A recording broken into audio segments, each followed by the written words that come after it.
Oh, well, look who's here. It's old Ben and Woods. 97.3 The Fan. Thanks so much for being here on a Thursday. The days are melting and running together.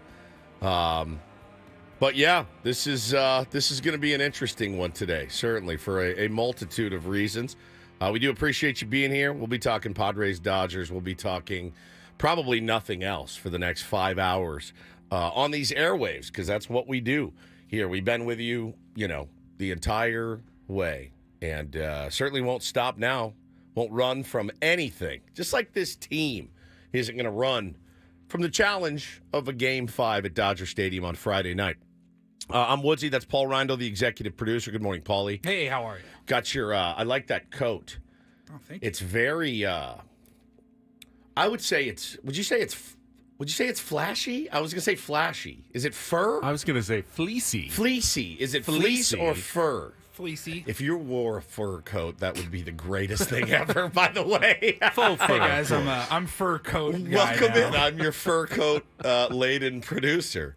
It looks very warm. As I get ready to go to Palm What is that? Springs later, where it's 99 degrees. I can't believe you're abandoning us in our time of desperate need, Paulie. Hey, it's not my fault. I Padres know. were supposed to wrap this up yesterday, and we all go off Yes, into the weekend. we go off in style. Well, welcome in, Paulie. Ben Higgins, your friendly neighborhood, hardworking sports anchor. I got a couple of texts from buddies yesterday that saw you out on the streets of downtown San Diego. My buddy Nick sent me, he goes, look at this guy. And you're out there grinding. You got to be exhausted. Tier 1s were amazing yesterday before the game as I was doing live shots at the Soleil at K at the bottom of the Marriott right outside Petco Park. And we're standing there, and it's really kind of the entrance corridor as people are going into the gate on that side of the ballpark. And, like, literally every 10 seconds, someone's yelling, "Love the show! Hey, Ben, how's So it doing? good. Say hi to Woods for me." I mean, just constantly the entire broadcast. It makes me look really good to my Sure. colleagues at Channel 10, He'll never obviously, admit it, so. but he hates that. Like, you're getting radio love on your television job. No, I actually do love it now. He likes it. I do like it a lot. It makes me look good. Everyone at the, our engineers, our photographers, Wale was there. Wale said, yeah, I get more people who come up to me and say, I heard you on that Ben and Woods show. Then they say, I saw you on Channel 10. He goes, I'm anchoring every night. It's Yeah. because people love when I came in and filled in for Woodsy that day. So, no, I had a pregame, had a great time. Obviously, during the game, there wasn't a lot of fun to be had, unfortunately, at Petco Park last night. I guess if there's, we can talk about some semi-bright spots. It's always a tough part of the gig to come in after a game like that. But then again, man, it was not like it wasn't a 6-5 loss in extra innings or something. I mean, it really kind of felt over pretty soon, and you started to come to the realization of, okay, there's going to be a Game 5. At least we live to fight another day. And, I had a Dodger fan tell me last night my tweet was copium. And I think that's probably a fair statement. I mean, what else do you do but cope when you get your ass handed to you at home last night? I mean, I think that's the fact that you live to fight another day is certainly that's a bright spot. I mean, and we said that yesterday. I mean, so we're going to talk about the moves, the non-moves. Listen, and start by giving the Dodgers a lot of credit. And they're a good baseball team. They always have been. We've said that like a mantra. Yeah, man, I've talked mad smack about Dave Roberts. He managed his ass off last night, period. They're a really, really good team. That's why they have home field advantage throughout. It's why they won the most games in baseball. The team with the second most wins in baseball got knocked out yesterday. The Phillies are going home. They're done, for the season. So it has been a wild ride. This series has been a complete heavyweight fight. Just a total heavyweight fight. And the fact you almost feel like we deserve a Game 5. Like, this series needed to go 5. I saw that sentiment a lot. I mean, both teams have won a close game that the other team thought they had a chance to get. Both teams won a blowout by 8 runs, 10-2 for the Padres, 8-0 for the Dodgers. And here we are going to Game 5 tomorrow night back at Dodger Stadium with the winner moving on and the loser heading to the offseason. And I think, like all Padres fans, I had my low moments last night, Big time. feeling very discouraged. Like, is this Is this the beginning of the end? Is this how it comes to an end? And honestly, I actually took until this morning when I got up and kind of evaluated how I felt. And I don't have any, tangible statistics to tell you why I feel this way, but there's something in my heart that tells me after everything that's happened this season, all the moments, all the good feelings, the coming together of the team, and Peter Seidler, that's not how it ends last night. You're not going to end with the worst, probably, home performance of the season. A game in which, honestly, fans never really had an opportunity to cheer. No. There was, Jackson Merrill made a nice catch. Out in the outfield. Yeah. Toddy's double. It was nice. He's after getting knocked down, he I was saying that to myself the gap, but all night long. I'm like, give this fan base a reason. I know people said, "Oh, Padres fans didn't come." Well, you got to give there has to be a reason to cheer in a baseball game. You're not just going to get loud when you're getting killed. It's not a football game where when the the opposing offense is on the field and it's 3rd down and 7, you get loud. There's always a chance to cheer in a game like that. In a baseball game, when your team is down early and your offense never really threatens and you don't get the tying run to the plate at any point, after the first inning, there's just not a lot of chances to cheer and get into it and make it that atmosphere that we have come to know and love so much in October now at Petco Park. That's just the reality of it. The Dodgers took the Padres out of it early in the game, and they just never had that opportunity to get the fans into it. And now you have the opportunity on Friday night to do the exact same thing. And the guys at the top of the order, they have to hit. And it starts with Luis Arraez. He's got to hit. He's the batting champion. You've got to hit. You've got to set the tone. I don't know how we want to structure this today. But there's a lot of I don't want to come in here and point fingers as well. But I'll tell you this, man, I was pretty disappointed with some of the responses I saw last night. Not going to tell you how to fan. You fan however you want. You spend your hard-earned money. You can quit on this team. You can. I'm not going to. They've given me way too many good moments this season to think that they're out of anything. I did feel last night. The bullpen game, those are terrifying. And you saw it happen. The same thing happened. Detroit just did it to Cleveland yesterday. They used their best arms to go through and shred the Guardians lineup. Now, the Guardians lineup is not as formidable as ours, no question. And I saw a lot of people, they just weren't prepared for a bullpen game. I don't know how you do. I don't know how you prepare. When a starter's out there, you get a look at him. You see what he's throwing. You see his rhythm that he gets in with certain hitters, and you're like, okay, I can guess fastball, I can guess changeup, whatever. Guys coming in, different arm angles, different sides of the plate, different arms. It's a tough thing to prepare for. Yeah, it's not. I'm not excuse making, but one of the reasons good hitters are good hitters is because they are elite adjusters. Correct. And when they're seeing guys, they get a look at them, and then the next time they've got a better strategy when they come to the plate. Well, against a bullpen game, that mitigates it a lot. You're getting one look at everybody, and even if you pick something up in an at-bat, if you make an out, even if you hit it decently and you make an out, the Padres hit some balls hard. Manny's, I thought, was going to be a home run for sure. Everybody could not believe that did not go out. But then you got to do it all over again with a completely different person the next game. And I fully do expect the Dodgers will employ that similar strategy in Game 5. There's no reason not to. The only difference is now, the Padres have had another day of looking at all of these guys, and, they won't be quite as unfamiliar or, it'll just be a continuation, essentially, of Game 4. They may go with Yamamoto starting the game, but he's not going, 6 innings or anything. They probably are happy if they get 2 or 3 from a starter, quote-unquote starter, and then it's those same guys, one after another, that you're going to see in Game 5 that you saw in Game 4. Yeah, and again, I started the show by saying you got to give credit to the Dodgers. They really, really, every time you thought, okay, maybe we can counter here, no, you couldn't. Dave had a guy ready to go, and those guys came in and did their jobs. Now, you just get the sense that there's no way, if you're Dave Roberts, they're going to employ the exact same strategy. And they may even employ the exact same strategy, the exact one. You may see exactly what you saw You get the lineup you want if you're Dave Roberts, if you play coy about what you're going to do.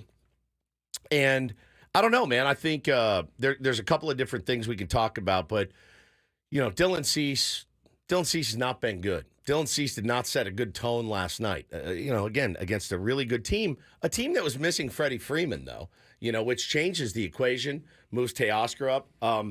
I said yesterday, if Kike Hernandez isn't in the lineup, then Dave Roberts should be fired. Like, Kike Hernandez brings a tremendous spark to that offense. That's exactly what they did. Tommy Edman played short with Rojas being out. So, look, man, it was a tough one. We're going to be here for you. We'll talk about all of it this morning. But I picked a really bad night to watch the game, and then I'm laying in bed, and I just was thinking about the game, thinking about the series, and winner take all. I slept for maybe 2 hours, dude. I woke up this morning, I was like that. I felt like I got hit by a train. So we'll be here. We have a roundtable after the show today. We'll be talking about this again. And let's break it all down. Absolutely. All right, we'll set the menu when we come back. It's a fairly one-note menu. I will tell about the guest we do have planned later in the day. I bet if you listen to enough Men and Woods, you can guess who it is on a Thursday. But we'll set it all up for you when we come back. Kelly's got traffic. I still love how many people we've got already in our YouTube stream. I was wondering, will the loss discourage Padres fans? You are very hard to discourage, and that is a great thing, Padres fans. We love you out there. Thank you for joining us this morning. We'll be right back with more Ben and Woods on San Diego's #1 sports station, 97.3 The Fan.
Hamul Casino.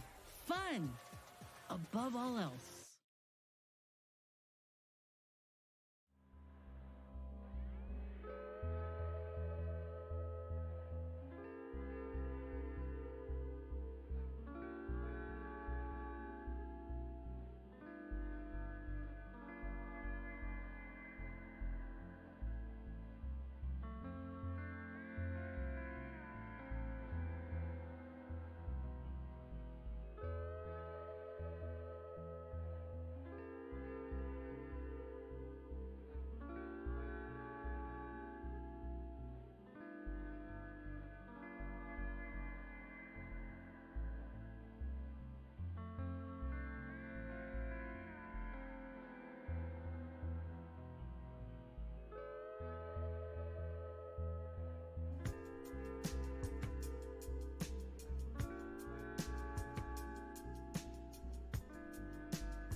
All right, here we go.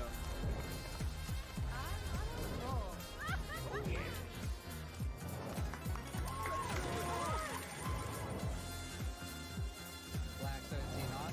That is my number.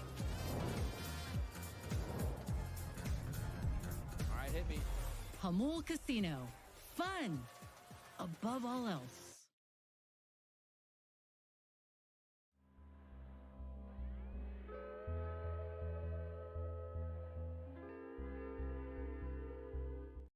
We've got a junior program director, our buddy Hector. I think he's a Dodger fan. In the chat, he said, "Should Ben and Woods go live on Saturday?" And trust me, our boss Adam is probably contemplating how to ask us today. If I were him, I'd wait till There's tomorrow. no game on Saturday. Next game Go will be on live on Sunday. No, go live on Saturday. Right.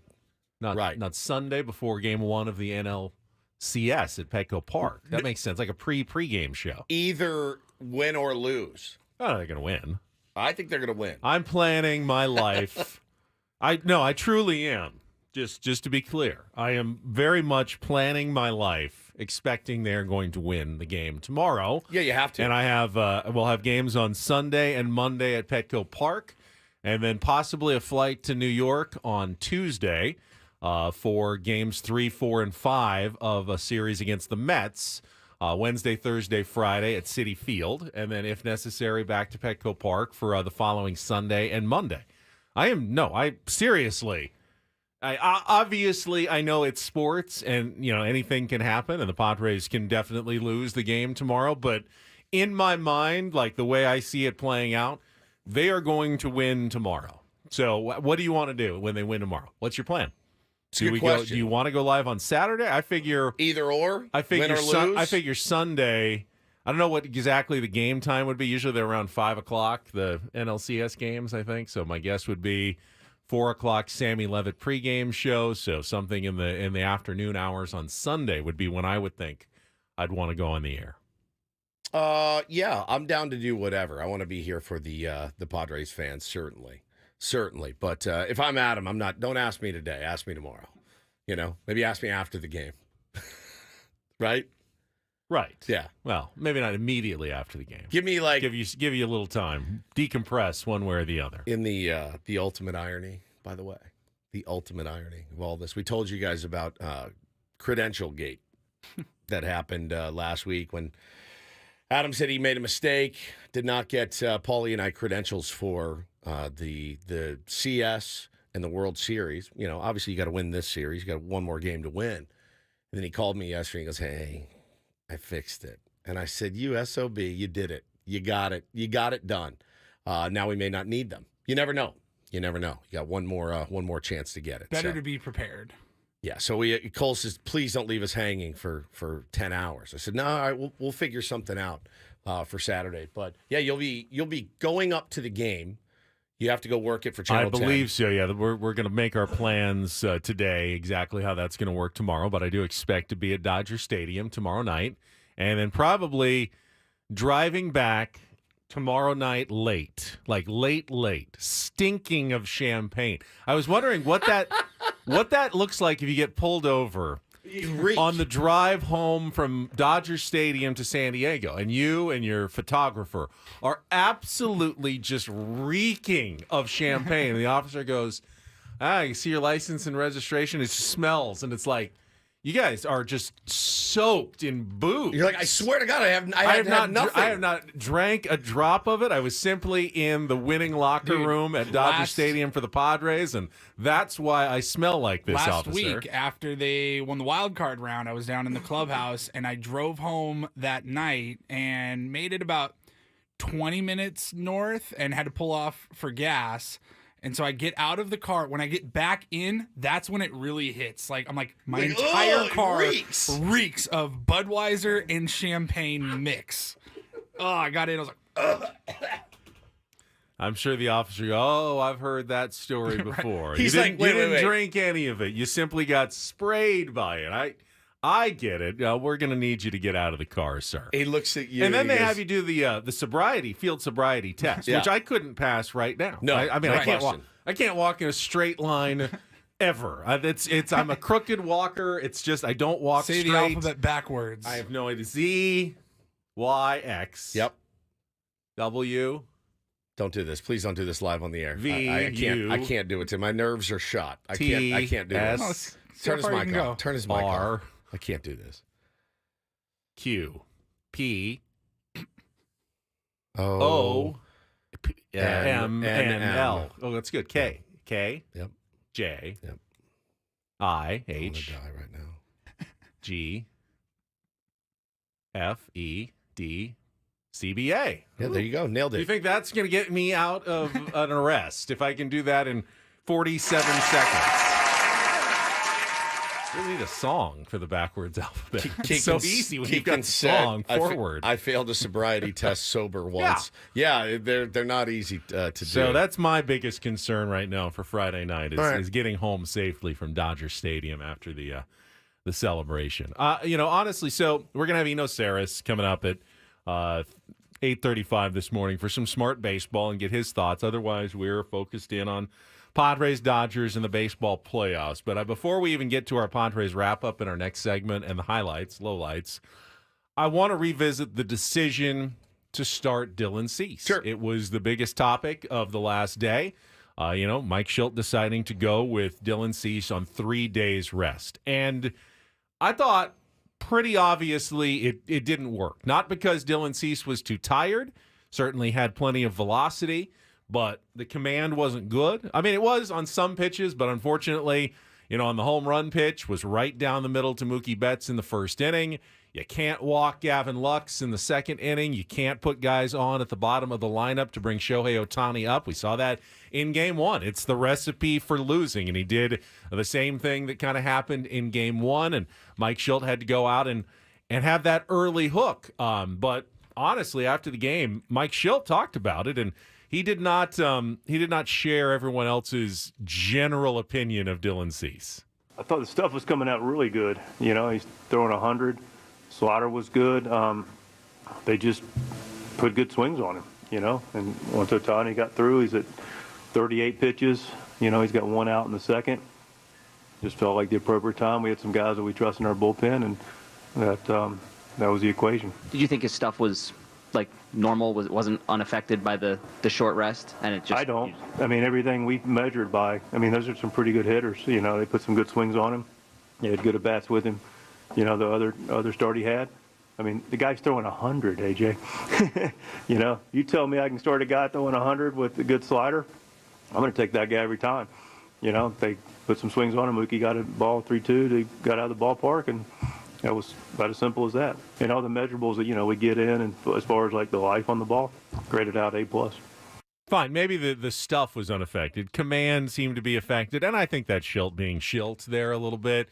Not going to throw a player under the bus in a post-game news conference and go, yeah, he just didn't have it today, especially in a playoff situation. If you move on, you're going to need Dylan Cease to, pitch again and hopefully pitch better, so you don't want to do anything to torch a guy's confidence. So I was not surprised by that. I think what you will be surprised by is that despite the fact that Dylan Cease wasn't very good, I still think it was the right decision to 100%. pitch him on 3 days rest. 100%. We could do this all day. I'm sure we will on the round table as well. But yeah, man, this is why you got Dylan Cease. And yeah, I know that his numbers against the Dodgers and all that, but when you have a guy like Dylan Cease with that kind of stuff, look, man, he did not set a good tone last night. He just didn't. And when the Dodgers get to hit first and they throw 3 up in the first, it's tough, very, very tough. But can't win with 0. You can't win with 0. The offense is a huge, huge concern.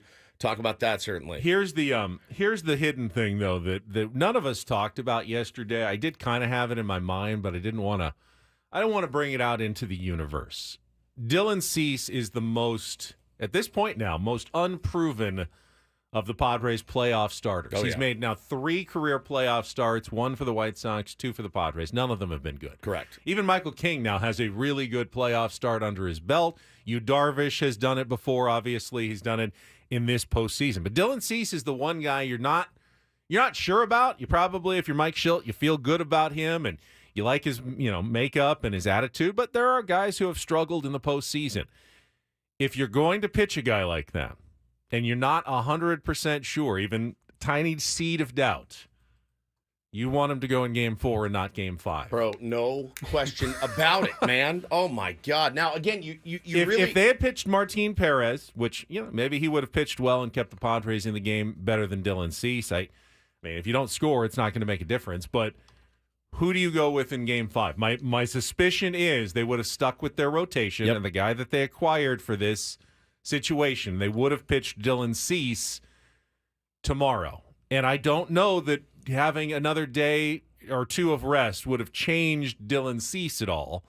And you may have found out the fact that he struggled again in a very, very bad time when there is no coming back from a bad performance in a Game 5. At least there is the opportunity to come back from a bad performance in Game 4 and throw Yu Darvish onto the mound. That's why they did it, because they knew if he doesn't pitch well, we can go to Yu Darvish on regular rest in Game 5. It was part of the strategy to pitch Dylan Cease yesterday, knowing you have a plan in place for Game 5. So let me ask you this. Given all of that, and the conversation for the morning is going to be, should it have been Perez or coulda, shoulda, Cease? woulda, yeah. Were you surprised to not see Perez come in for like a long relief stint yesterday? A little bit. And maybe save the bullpen for Friday? Yeah, a little bit. I mean, why? If he's not, he's on the roster for a reason. Save it, though. Let's talk about it next. All right, we will get into all of that. We got plenty of time to discuss this one. We will start with our Padres wrap-up. get into the highlights. And don't forget, as Woodsy has mentioned before, we are here all the way until 11 o'clock. You can join us for the Padres Roundtable this morning at 10 as we discuss everything Padres postseason. Brought to you by San Diego Roundtable Pizza, absolute pizza royalty. That's 10 to 11 this morning here on 97.3 The Fan. We'll be right back with more Ben and Woods on a Thursday morning.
I feel like there's a Dodger fan in our chat, which is fine. There always is. There always is. Welcome in, guys. Hector, good morning. I see him encouraging the Padres to try to pitch Dylan Cease again on one-day rest. See, that's my point, though. That's why I thought start Dylan Cease yesterday, because the Dodgers don't want to see him, and now they do want to see him, so now you don't start him in Game 5. Perfect strategy. 2 starts. You might think I'm nuts. No, I don't. I don't think you're nuts, Mike. 2 starts, a 14. You start Dylan Cease on one-day rest, I'm going to say you're nuts. You're dug in at that point. I've also seen. I'm rolling with him. I've also seen Padres fans go, well, why didn't the Padres do a bullpen day? Their bullpen is so good, and they kind of did, but they didn't. They didn't pitch Adam or Scott or Suarez. Yeah. The Dodgers, and we'll talk about it here in our Padres wrap-up. Dave Roberts was very aggressive with his highest leverage arms. I mean, you saw Michael Kopech, who's been their closer for much of the last couple of months of the season, come in when? Third inning? Yeah, third inning. Yeah, they were very aggressive, which is a strategy that when you get an early lead and want to hold on to it and you score some runs, that was really good. Now, had the Padres kept it like 0-0 and you're using every high leverage arm and all of a sudden it's 0-0 in the ninth and you're down to your last, relievers in the bullpen, you might have regretted that. But the Dodgers made it work for them. That strategy was precisely what they needed in a bullpen game to get through it. Hey, credit again to the LA Dodgers. They definitely, I think they did more right than the Padres did wrong yesterday in the game. Yeah, I mean, we had our mistakes, certainly. And again, for me, you can't... we have a wrap-up we're going to do? All right, we're going to get to the wrap-up. Then let's talk about this All mess. right, we will check traffic, and then we'll come back with our Padres wrap-up next year on 97.3 The Fan. From the 97.3 The Fan Traffic Center, here's Kelly Danick. Traffic is sponsored by Ulta Beauty. Got a collision now on southbound side of the 805 before Plaza Boulevard. It's in a center divide. Also in the North County, southbound side of the 15, right before Gopher Canyon. There's a collision involving a car and a pickup truck. That's over to the right shoulder. The Emerald City came to Ulta Beauty with wicked collaborations from REM Beauty by Ariana Grande, It Brushes for Ulta, and OPI. Hurry in, these fantabulous products won't last long. See Wicked November 22nd. Only in theaters. Ulta Beauty, the possibilities are beautiful. I'm Kelly Danick with Ben and Woods, San Diego's #1 sports station, 97.3 The Fan. It's a shame if they lose. Oh, a shame indeed. It's a complete crap. Oh, I did not like that. Here are the lowlights from yesterday's game. Are you kidding me? Boo. It's the Padres Wrap-Up, presented by Hamul Casino. With thrilling slots and tables and all the best rewards, Hamul Casino has all the fun you're looking for. Hamul Casino, fun above all else. We'll give it 16 minutes of salt, and then we'll, get back on the bump and figure it out. It's not your fault. 3-2 to Betts, swung on, hit in the air to deep left center field. Jackson Merrill racing back on the track. At the wall, this one gonna go into the Padre bullpen. And for the second consecutive night, Mookie Betts, a first inning home run, and the Dodgers lead it 1-0. First pitch. Hit hard and through into right field, a base hit. Arise dove to his right, couldn't get there. Lux comes in to score as Fernando fires into third base. Ohtani with an RBI single, and the Dodger lead is now 2-0. First pitch from Hoeing, and Betts hits it on a line into right field. That's a base hit. Rounding third, Kike Hernandez on his way. Fernando comes up throwing, not in time. RBI single, Mookie Betts, and 3-0 Dodgers in the second. Here's the 1-1 pitch. And Smith hits it in the air to deep center field. Merrill having to go straight back. All he's going to be able to do is watch. This is up onto the batter's eye. A long 2-run homer for Will Smith. That is his first hit of the series. And the Dodger lead is now 5-0. At the heart of the order due up. 0-2 to Hernandez. Grounded towards third base. Manny can't get there. Hits the umpire Ripperger. Manny picks it up. Fires home. Higashioka's got it. Tags Ohtani out. And the Padres catch a huge break.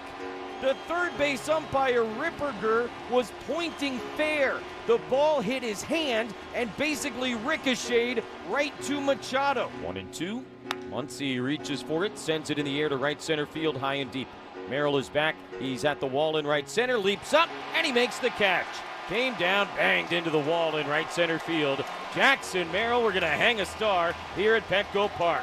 What a play by the rookie center fielder to go back and take away extra bases from Max Muncy. Bucks one at it, two with an infield single, a walk and a run scored. Goes after the first pitch, hits it deep to right field. Fernando's back at the wall. It hits off the top of the wall and goes out for a 2-run homer. Third run of the inning for the Dodgers here in the seventh.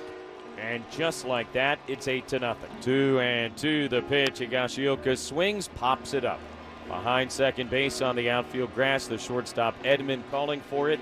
He will make the catch, and the ball game is over.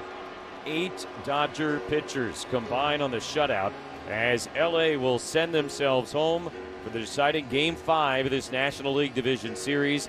An 8-0 win here at Petco Park. I'm already excited for Friday. How fun is that going to be? Yeah, he's missed opportunity, a chance to close it out, didn't.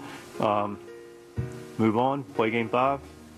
Winner take it.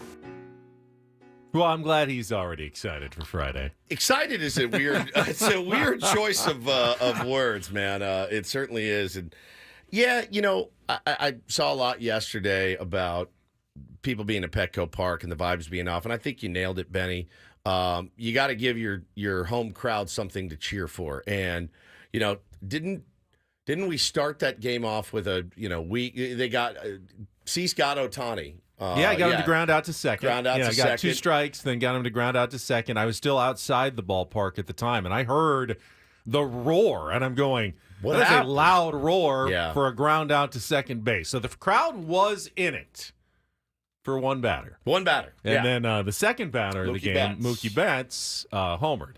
Well, and listen, I've been saying it like a mantra. He's really, as great as Shohei is, and Shohei did end up coming through last night, if you keep Mookie Betts down, you have a really good chance of winning that game. They've got good players up and down the lineup, certainly, but Mookie Betts was going to be a key, and he's really hit some balls hard on the screws, got robbed by Profar, as we know, but, he's a really great player. He's going to the Hall of Fame. He's a great, great player, and he's not going to stay down forever, so...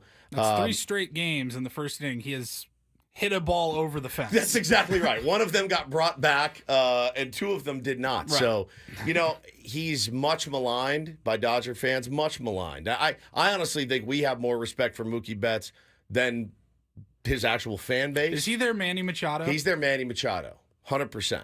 100%. No question. And doesn't have the same... Ohtani's more their Tatis in terms of, the spectacular, maybe probably the best player hitter, but Betts is their Machado in terms of as they go, as he goes, they go. That's exactly right. And you saw what's happened to them in the postseason before with him not doing anything. And so, yeah, man, once he gets going, it's like, okay, now they're a really, really scary team. And, don't buy this mess, man. Do not buy what so many Dodger fans are selling, that they're not a good team and they're, choking in October, whatever. Like, again, they were the best team in baseball. Like, it's a Game 5. Don't be surprised if they pushed you to a Game 5. I know they're hurt. So are we, and we've got guys not performing at all offensively that have to get it going. So the Padres fall behind 1-0 in the first inning. Then in the second inning, we talked a little bit about it. Cease gets in trouble with the walk to Lux, the Kike Hernandez single at the bottom of the order. But he has a chance to get out of that inning, or Mike Shildt can make an early call and lift him. Let him face Shohei Ohtani, and Ohtani beat him with the RBI single, made it 2-0. Then he brought in Brian Hoeing, who quickly, on first pitch, I think gave up another Mookie Betts single, just poked it the right side to make it 3-0. I saw some question, hey, if you were going to take out Dylan Cease that quickly, why did you let him face Ohtani? Yeah. They had a righty up. I don't disagree with that call in that he got Ohtani the first time. Do you want him a chance to get him a second time, or are you going to give him a Hoeing to face in that situation? Now, Right. had he had a lefty up, if he was going with Morahone there, then obviously you make the switch early. But the one thing that Mike Shildt did say before the game was that Dylan Cease wasn't like on a pitch count. This wasn't like going to be a 30-pitch start, but that's exactly what it ended up being, a 38-pitch start for Dylan Cease. He had a very quick hook and was ready to go to his bullpen. Not that that was the wrong decision, but he was clearly looking for a reason to take out Dylan Cease fairly early in that game, and he got enough reasons in his own mind. He may say that stuff looked good, but he felt confident enough that he made that move in the second inning. Obviously, he couldn't have been that enthused by what he was seeing against Dylan Cease yesterday. Yeah, and man, we'll talk about it some more. I just want everybody to know. I think if you're in here, and we said, quote, yesterday, I'm not going to come in here tomorrow. I did. I'm not coming in here tomorrow if it doesn't go well and second guessing that move to start Dylan Cease. I'm just not. You summed it up pretty well, Benny. And I think when you get a guy like Dylan Cease, that's what you need him for. Now, I have let myself think, okay, if you find a way to get through in LA, which you've played well there, and you hit some prodigious home runs there the other night. Ball travels a little bit better there than it does here. Manny's ball last night, 100% out in LA. Man, we're not going anywhere if Dylan Cease can't get his S together. You're not going anywhere as a team. You're really not. You need more than you, Darvish, and Michael King to be serviceable starters to go out and beat the Mets. He's got to get it together. So you need to pick him up on Friday night and give him another opportunity. He's not been good in his 2 starts. Now, again, he's going up against a really good team, and they've got his number, but you're not going anywhere if he doesn't get it together. So you're not going to not pitch him. That's why you got him to go out and win those games. He didn't get the job done. It happens. Can we all agree that the solution was not Martin Perez coming out and throwing 7 shutout innings, and this game is 0-0 going to the 10th? Correct.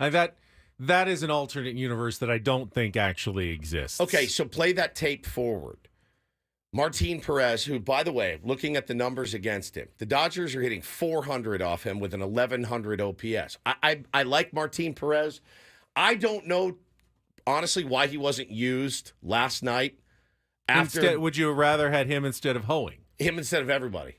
Wear this. You're on the roster. Well, you don't wear it when you're down 1-0. No, not in one. the second Not inning. 1-0. So, but they were down 3-0 after.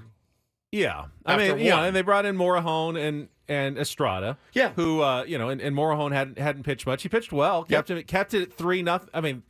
Kept it 5-0. But that was So once you're at 5 runs, I think Hoeing made it 5-0. Yeah, and I didn't have a problem with going with Hoeing there. I was expecting Hoeing to be the first guy, then Perez, kind of out of the pen. Yeah, you could have gone with Perez, but why do you not want Morahone to pitch though? I don't. I don't want him to pitch. He's a 1-inning guy. He did 2 innings. He got 2 shutout innings. There was nothing wrong with putting Morahone in.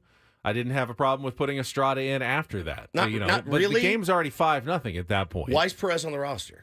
For extra innings.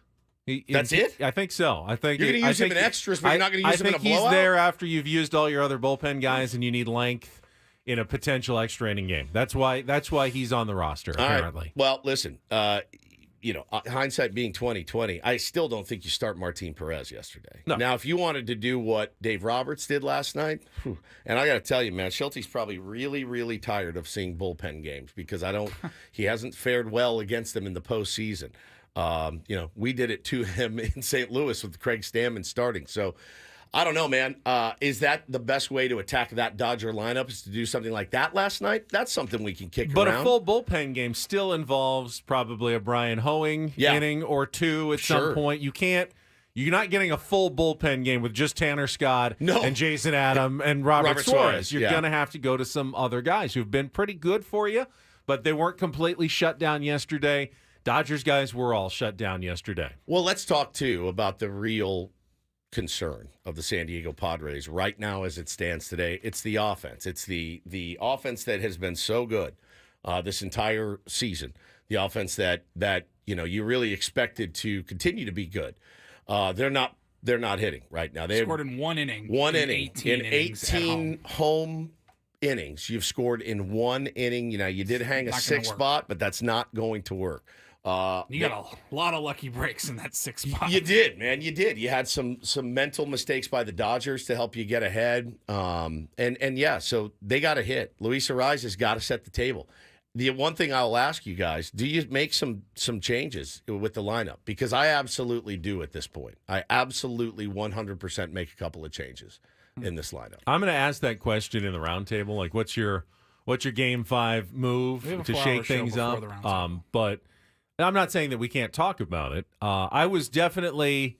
Does it help at all that Arraez and Profar both got hits in their last at bats? Maybe the Arraez one. I go, okay, fine. Like, get it going a little bit, build off those good vibes. But man, at that point, the game's so far out of hand. But yeah, I mean, yes, obviously, you want to give him that confidence.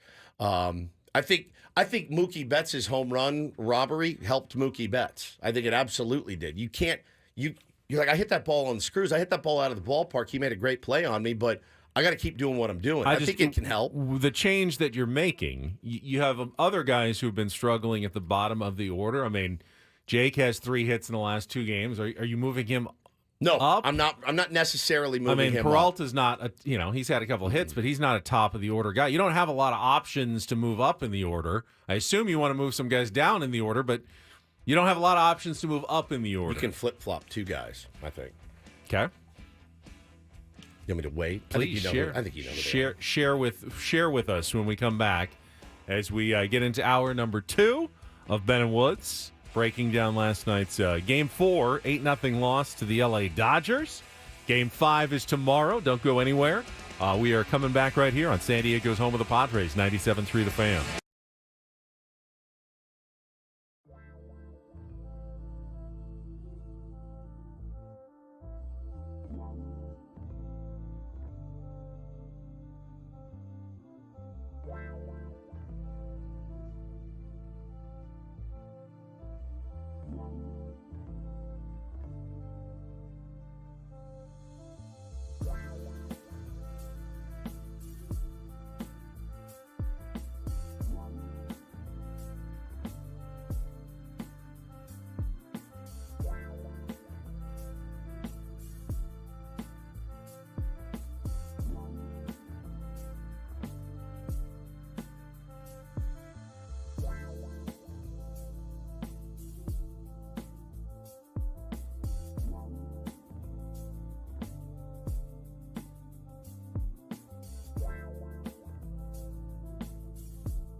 heard and seen on Twitter in my life. Yeah, we were Benny. talking about what changes you might make for Game 5, and you teased you wanted to flip-flop two guys. Well, and now that we've talked about it at the break, I think it could be even more than that. I think Paulie nailed it at the break. Again, look, we have we're throwing out ideas. This is our version of therapy, right? Talking it through. And, listen, the fact, again, that we have another game to play is fantastic. Game 5, we all deserved a Game 5. We didn't want it. But I think baseball is going to go through the World Series without an elimination game. That's exactly right. And like Xander Bogaerts said so beautifully the other day, every loss is agonizing and excruciating in the postseason, and you're going to have them. It's how you respond. This team's responded all season long. I'm not quitting on them, but it's fun to throw this stuff out there. Paulie nailed it when he said, how about Tatis at the top? They got their best hitter at the top, put our best hitter at the top. Done. Done. I don't even think twice about it for the next game. Also, who's a better hitter in Dodger Stadium than Fernando Tatis Jr.? Got to get him out first. Give him more AB. The family owns that stadium. No question. So I think put him at the top. But this idea that Ben saw yesterday was so effing brilliant, I can't even stand it. So I want to give full credit to Alex on Twitter, on X, at BakermanCan12, because I think he may have revolutionized baseball. At least for bullpen games, when facing a bullpen game in a big playoff situation, and this only applies when your designated hitter bats lower in the lineup, like the Padres DH usually does. Yeah. If it's not Arise, then it's probably Peralta or Solano, batting 7th. Did you ever think you would say, by the way, you can't take Luis Ariza's glove off the field? You have to keep him at first base. He's been playing so well out there. That great. So Alex sent me this tweet, and I kind of dismissed it in the second. I go, wait, hold on. This might be genius. Says, hey, is there anything that could have stopped Mike Schilt from DHing? He says, like Musgrove to start the game. Well, Joe's not on the roster, but sub in Michael King, the previous day's starter. Who will not be pitching. He will not be pitching. He will not be playing. He's just a useless 26th man on the roster for a game like that. And make him the DH. And then you just swap him for Peralta and Solano, depending on the pitching matchup. Correct. When he comes up in the order, probably in the second inning, could be in the third inning. You don't know who that pitcher is going to be. They started with Brazier last night, but they could have switched, and you can actually then dictate as manager. Let's say they bring in, you get 5 guys up in the first inning, and they bring in a lefty to start the second inning. Okay. He's got to go 3. Then Donovan Solano will be pinch hitting for Michael King, and he will be our new DH. Or if they bring in a righty in the second inning and, the 7th hitter's leading off, you go, guess what? David Peralta is our DH, and he will be facing the right-handed pitcher the first time up, and then you can make your normal decisions accordingly. But you're not locked in to your DH righty or lefty the first time. That gives the other manager the advantage. He knows, David Peralta is in the order. He's coming up in the second inning. We can go lefty heavy. And they did. They went with Banda coming back in the second inning instead of, and I believe he got Peralta out, when they got 2 on there, correct, in the second inning. Leslie's saying you lose your DH if he goes into the field, no. but he wouldn't go into the field. No one goes into the field. Nobody goes into you're the starting field. a DH. He just happens to be named Michael King. He does not appear in the game. He doesn't appear in the game. Just like the Padres often do when Solano pinch hits for Peralta or Peralta pinch hits for Solano. They just become the DH going forward. And you're not really burning a player because it's a player you wouldn't have used otherwise in the game, the previous day's starting pitcher. Unless you really feel like, if it gets 19 innings and there's just no way you're going to use him. No, there's just no way you're using Michael King. To me, this is see what the Dodgers did yesterday. They tried on such margins that when Michael Kopech entered the game, they flip-flopped their center fielder and left fielder. They moved Kike Hernandez out and Chris Taylor in because they felt they had a better defensive advantage in the matchups by flipping those guys, and then they flipped them back.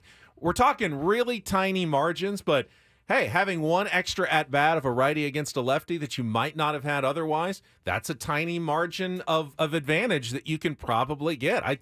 Alex, I give you all the credit in the world. I think if analytics guys saw that tweet and thought about it, you would revolutionize how teams approach bullpen games with their designated hitter in the playoffs. I thought that was a great idea. Well, and again, man, I think, you look at what Dave did last night and how well he managed his bullpen. Now, those things don't always work, right? Because the guys have to execute, but it certainly does make it difficult on the pitcher. So I think, listen, if it's a game in August and a team's going bullpen day on you, you're like, all right, like, we got a better shot here than facing one of their top 3 or top 4 starters.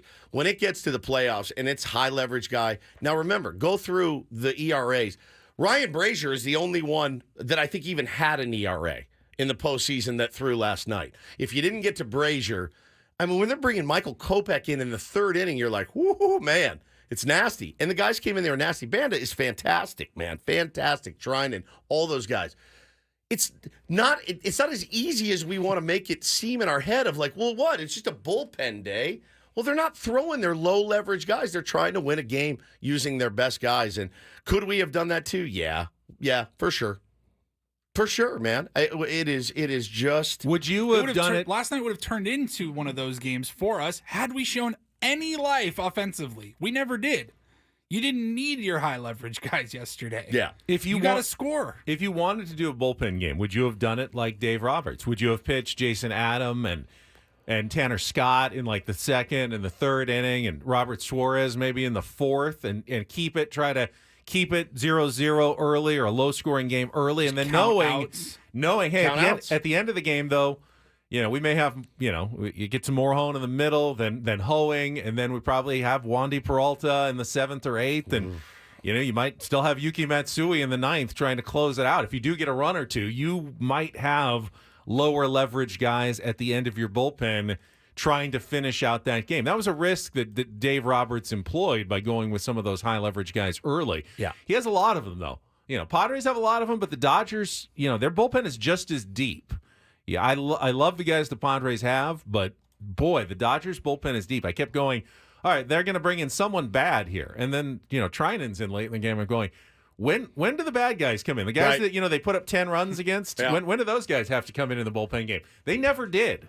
They brought in 8 really good relievers in that game. I'm not kidding you. They were fighting for their lives. Fighting for their lives. They were in an elimination game. And now guess what? It's like I said to this guy on Twitter last night. You've got them in an elimination game. Well, that's what we're both in. It's a dogfight, man, and that's where we're in on Friday at Dodger Stadium. So I think that idea is so revolutionary and genius. Now, if Dave Roberts says Yamamoto is my starter, okay, fine. Maybe you don't, but I don't know, man.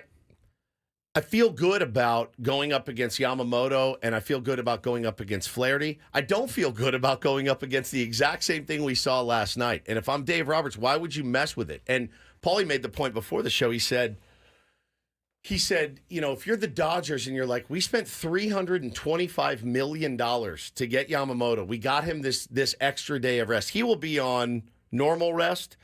Real money. Extra. Not He'll be on extra rest. He gets his normal rest. His normal rest.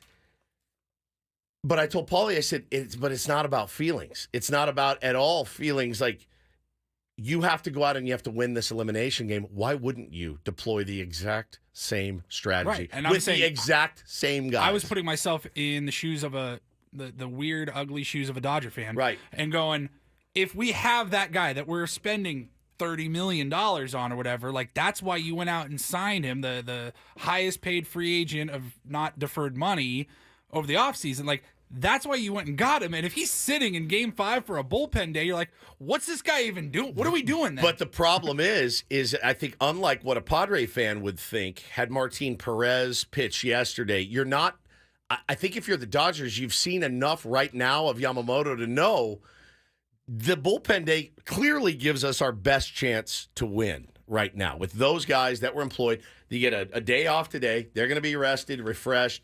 I'm so fascinated to see what it does. But that kid's tweet is going to live rent-free in my head. I mean, there's no reason not to do it. There's literally no reason. Even if you're facing a starter, it's almost like, why would you ever lock yourself into something? When you have that option? I wonder if Alex may have revolutionized the DH game a little bit. I dare you to text that tweet to Mike Schulte, maybe AJ Preller, and say, hey, what do you think about this? Is there any reason not to do it. Not to do it. I can't think of a reason why you wouldn't do that. Why not keep everybody in the dark until the last minute? It's very football. Well, very football coach of everybody. It's actually very Dodger-like because yesterday it came out. Freddie Freeman after the game said, we knew at breakfast that I wasn't going to be in the lineup, but he had me in the lineup until the last minute. And they asked him, well, why did they do that? He said, gamesmanship. Now, it doesn't change anything. Mike Schult's not going to change. Like, Freeman's not playing. I'm not going to start Dylan Cease now. I don't think. Dylan Cease went to Mike Schilt, wanted the opportunity. He got the ball, didn't come through. We move on to a Game 5. But if the Padres had been going with a bullpen game, you probably want to start a lefty if you know it's going to be Ohtani, Betts, Freeman in the first inning, right. 2 lefties coming up. But all of a sudden, if they change at the last minute and now all of a sudden there's 2 righties coming up in the first inning, that may change your entire strategy. So there is gamesmanship involved in waiting until about 2 hours before the game to announce a change in your starting lineup. Yeah, I mean, there is, but you still have a righty. If they make the change and take Freeman out, then you have 2 righties back-to-back, and you're like, well, I have Dylan Cease on the mound against 2 righties. I don't think the Padres were going to change Dylan Cease in terms, but there are situations where you might have gone with a different guy in the first inning. If the Padres are not going with a starter, they're going with a bullpen game, you start with a lefty against the Dodgers typically until Freddie Freeman comes out, and then you think, well, now maybe I want to start with one of my righties in the first inning. So that's the kind of the gamesmanship that was in play, yesterday and throughout this series. Alex deserves some sort of medal for that idea because there's really, honestly, if they roll with what they did last time, there's no reason not to do it. Edgar wants to know, do you guys think Schultz saved Adam and Scott after we were 6 runs down to save for Friday? No question. Yeah, no question. I don't think it's so much in terms of usage. Maybe 2 extra days. That's fine of rest. Don't give the Dodgers batters another look at 2 guys when you don't really need it. In fact, no doubt. I saw. I think it was Giannis tweeted. Throwing Trinan here in an 8-run game is just giving the Padres another look at Trinan when they may need to face him in a much more, close situation on Friday. That could help someone. You face a guy, you face him again 2 days later. Generally, that's helpful for major league batters. So, the Padres did not employ Adam and Scott to just not give those guys another look at, pitches they're going to see potentially in a bigger situation in a Game 5. And I think it's one of those things where you look at it and you say, yeah, this is a bright spot. But Blake Trinan is effing filthy. He's filthy. He was filthy last night. He has the potential to be very filthy on Friday night as well, even if you have seen him. Think about every reliever in baseball gives up runs. Think about Clase gives up runs. They all can give up runs. They will eventually give up runs. Yeah, he's filthy, but if you keep throwing them out there enough, they will give up some runs. Think about Shohei and Tanner Scott. You've seen him 12 times. I think he's gotten 1 hit off of him. I feel like that's something that you just say, right? Oh, man, at least we're getting another look out of these guys. I'm not sure, man. They have nasty, nasty stuff. I don't know how, Blake Trinan is one of the elite relievers in baseball.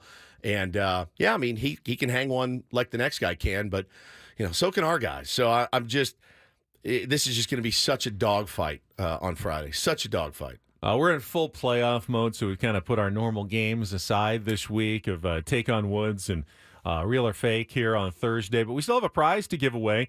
If you want to call in now, opportunity to once again win tickets to see Sublime with Rome at Gallagher Square on November 23rd. Tickets are on sale now at Ticketmaster.com. But if you want to be the 5th caller at 833-288-0973, you can win a pair right now at 833-288-0973 to Sublime with Rome at Gallagher Square on November 23rd. As always, Take on Woods brought to you by Valvoline Instant Oil Change. It only takes 15 minutes. You don't have to get out of your car for directions and discounts.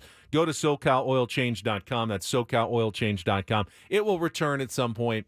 Didn't feel like today was the day to bring it back. I don't feel like doing it. Still in playoff mode.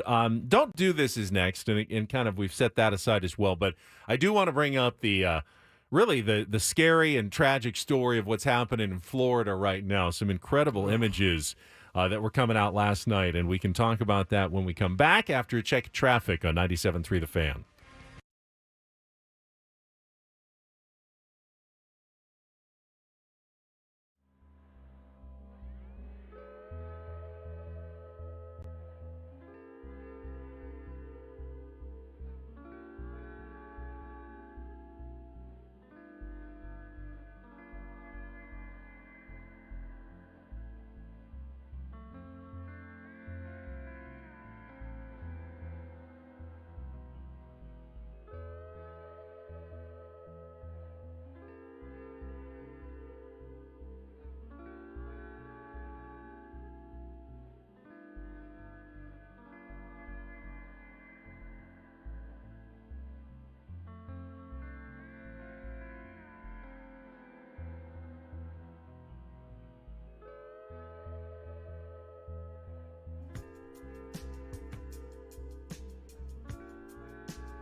All right, here we go.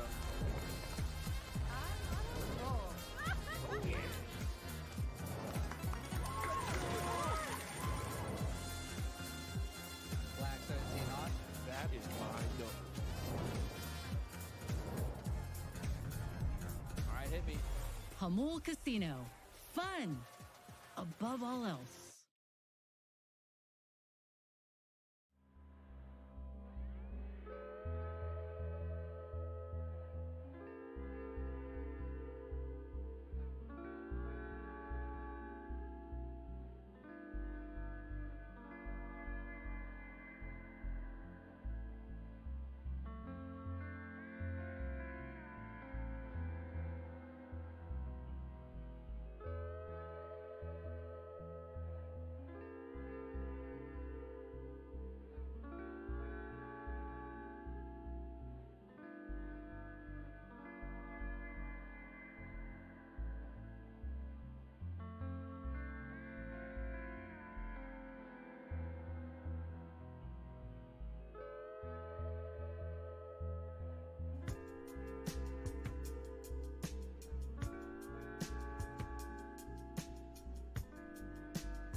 You know me, Woods. I don't tend to be the complainer of the group.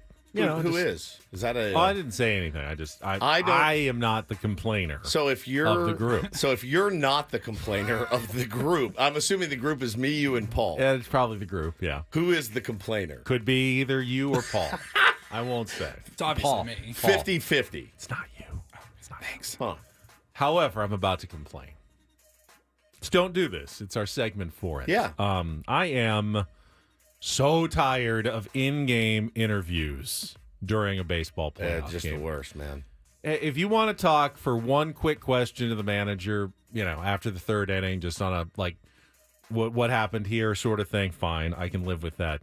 During the Royals-Yankees game yesterday, they spent the entire third inning interviewing George Brett. Who I love, by the way. I mean, George Brett, his interview was great. Remember when we ran into him at spring training? Oh, my God. Terrifying. And I asked to take a picture. I asked to take a picture with him, and he looked at me like I just said, hey, can I have your wife? I mean, literally looked at me like I said, George, do you mind if I take your wife? He looked at you like you said, I've already had your wife. Yes, he did. He did. And it was terrifying, but I did get the picture. Jimmy Trainer tweeted, TBS once again trying to air the stupid Royals-Yankees game in the middle of their George Brett documentary. These are playoff games. And I get it. Some people are not Royals and Yankees fans. They're watching the game and they're looking to be entertained. Fine. Then let us have our own broadcasts. Give us Don and Mud. Give, the Dodgers Joe Davis, and let the local teams focus. Dodgers got Joe Davis, by the way. They did. They actually did. They got Joe Davis. But if you're going to make local fans who live and die on their playoff games, and you get to see them, hey, if you're lucky, you get to see them every season. But most teams, like the Padres, playoffs are a special thing. Don't force feed me some, retrospective national interview when every pitch could decide your season in the postseason, and keep cutting away to guy up in a press box somewhere interviewing an old legend and spinning old yarns. These are the story is the games. Can't you just go to Rosenthal or Verducci or whoever's the sideline guy, the dugout guy, and he goes, I had a chance to talk with Mike Schultz during the break. He said they do that in football sometimes. They do it all the time. It's actually better than the interview. It's better than the interview. Quick, and get back to the game. Mr. Peach in the chat says, oh, my God, I, too, have been intimidated by his stare at spring training, talking about George Brett. I mean, here's the funny part.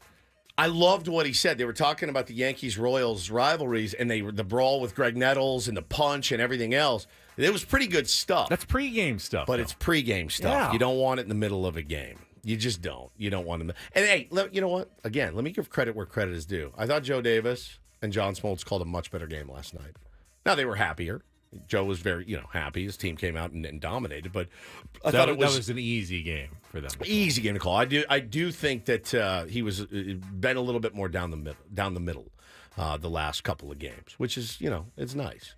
They did glaze a foul ball again last night. Showed a replay of a foul ball again. I mean, oh man, he almost had this one as Shohei rips one into the right field foul territory. It was pretty priceless, but it's to be expected. Meanwhile, what stunning pictures of the destruction in Florida. Hurricane Milton passing right through the Tampa-St. Pete area. And if you saw it on social media last night, Tropicana Field, the home of the Tampa Bay Rays, had been actually set up for emergency purposes with cots and supplies for first responders as a hub in that area to handle victims of the hurricane. The fabric roof, the high tech tarp that covers the roof was absolutely shredded by the high winds of Hurricane Milton as it went through. It was completely destroyed. Now, I think the struts and the supports all seem to be there. Have no idea what kind of project it's going to take, though, to get that roof back on.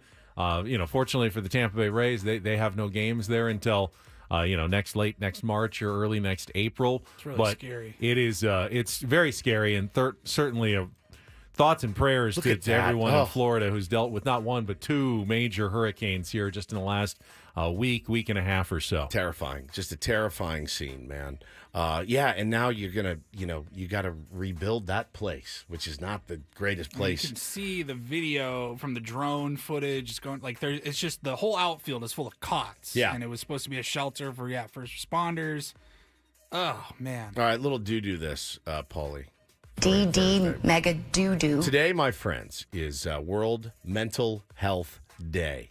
Day to talk about mental health, show everyone that mental health matters. So, I think it's pretty appropriate. How are your mentals right now, Paulie? Okay. How about you, Benjamin? I'm in therapy. I'm good. Like I said, I feel confident and oddly calm and at peace heading into Game 5. I think that means, in fact, that you're potentially insane right now. If that's how you feel, I think getting to a therapist is of paramount importance right now. If that's how you're feeling, no, mine is suffering. Now, I do have therapy on Saturday, win or lose. Thank God, I will be there, no question.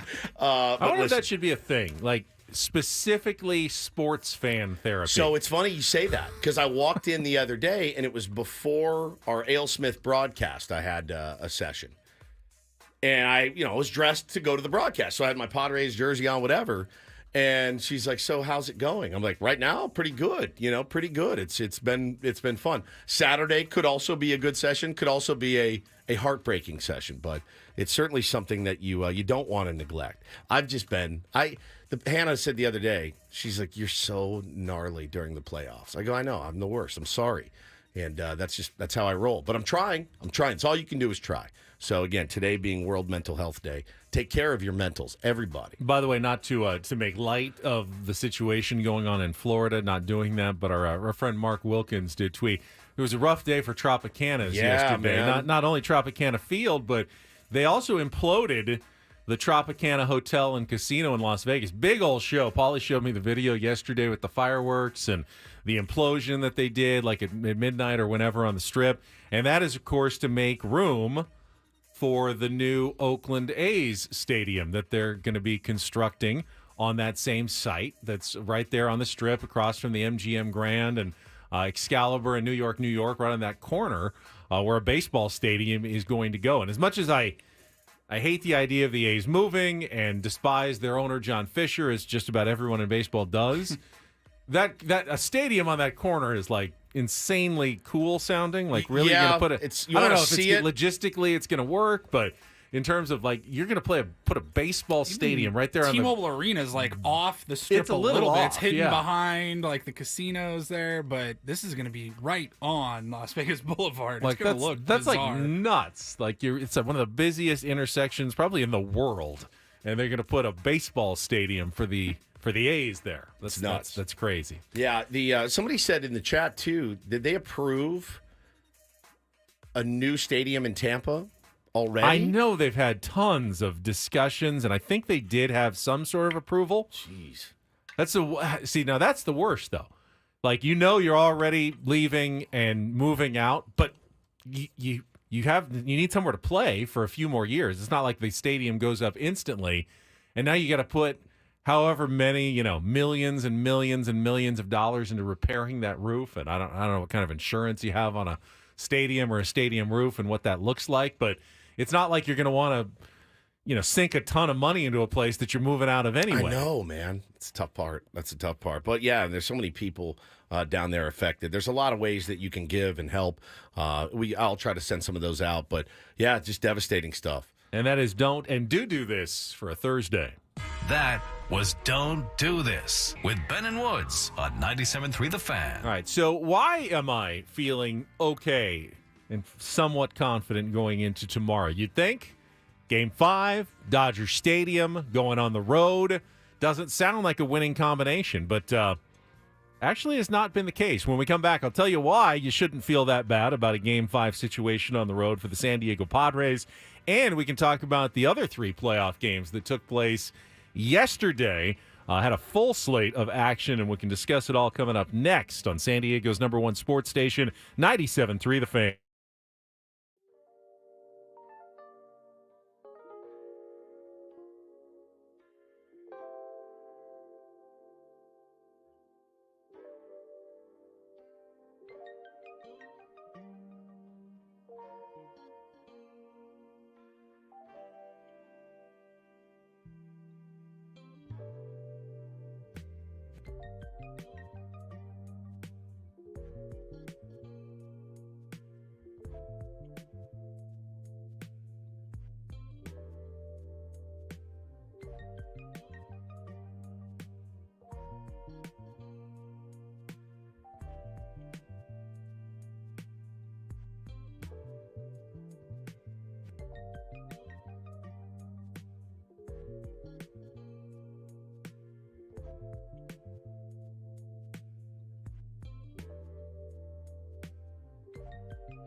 Don't forget, you can join.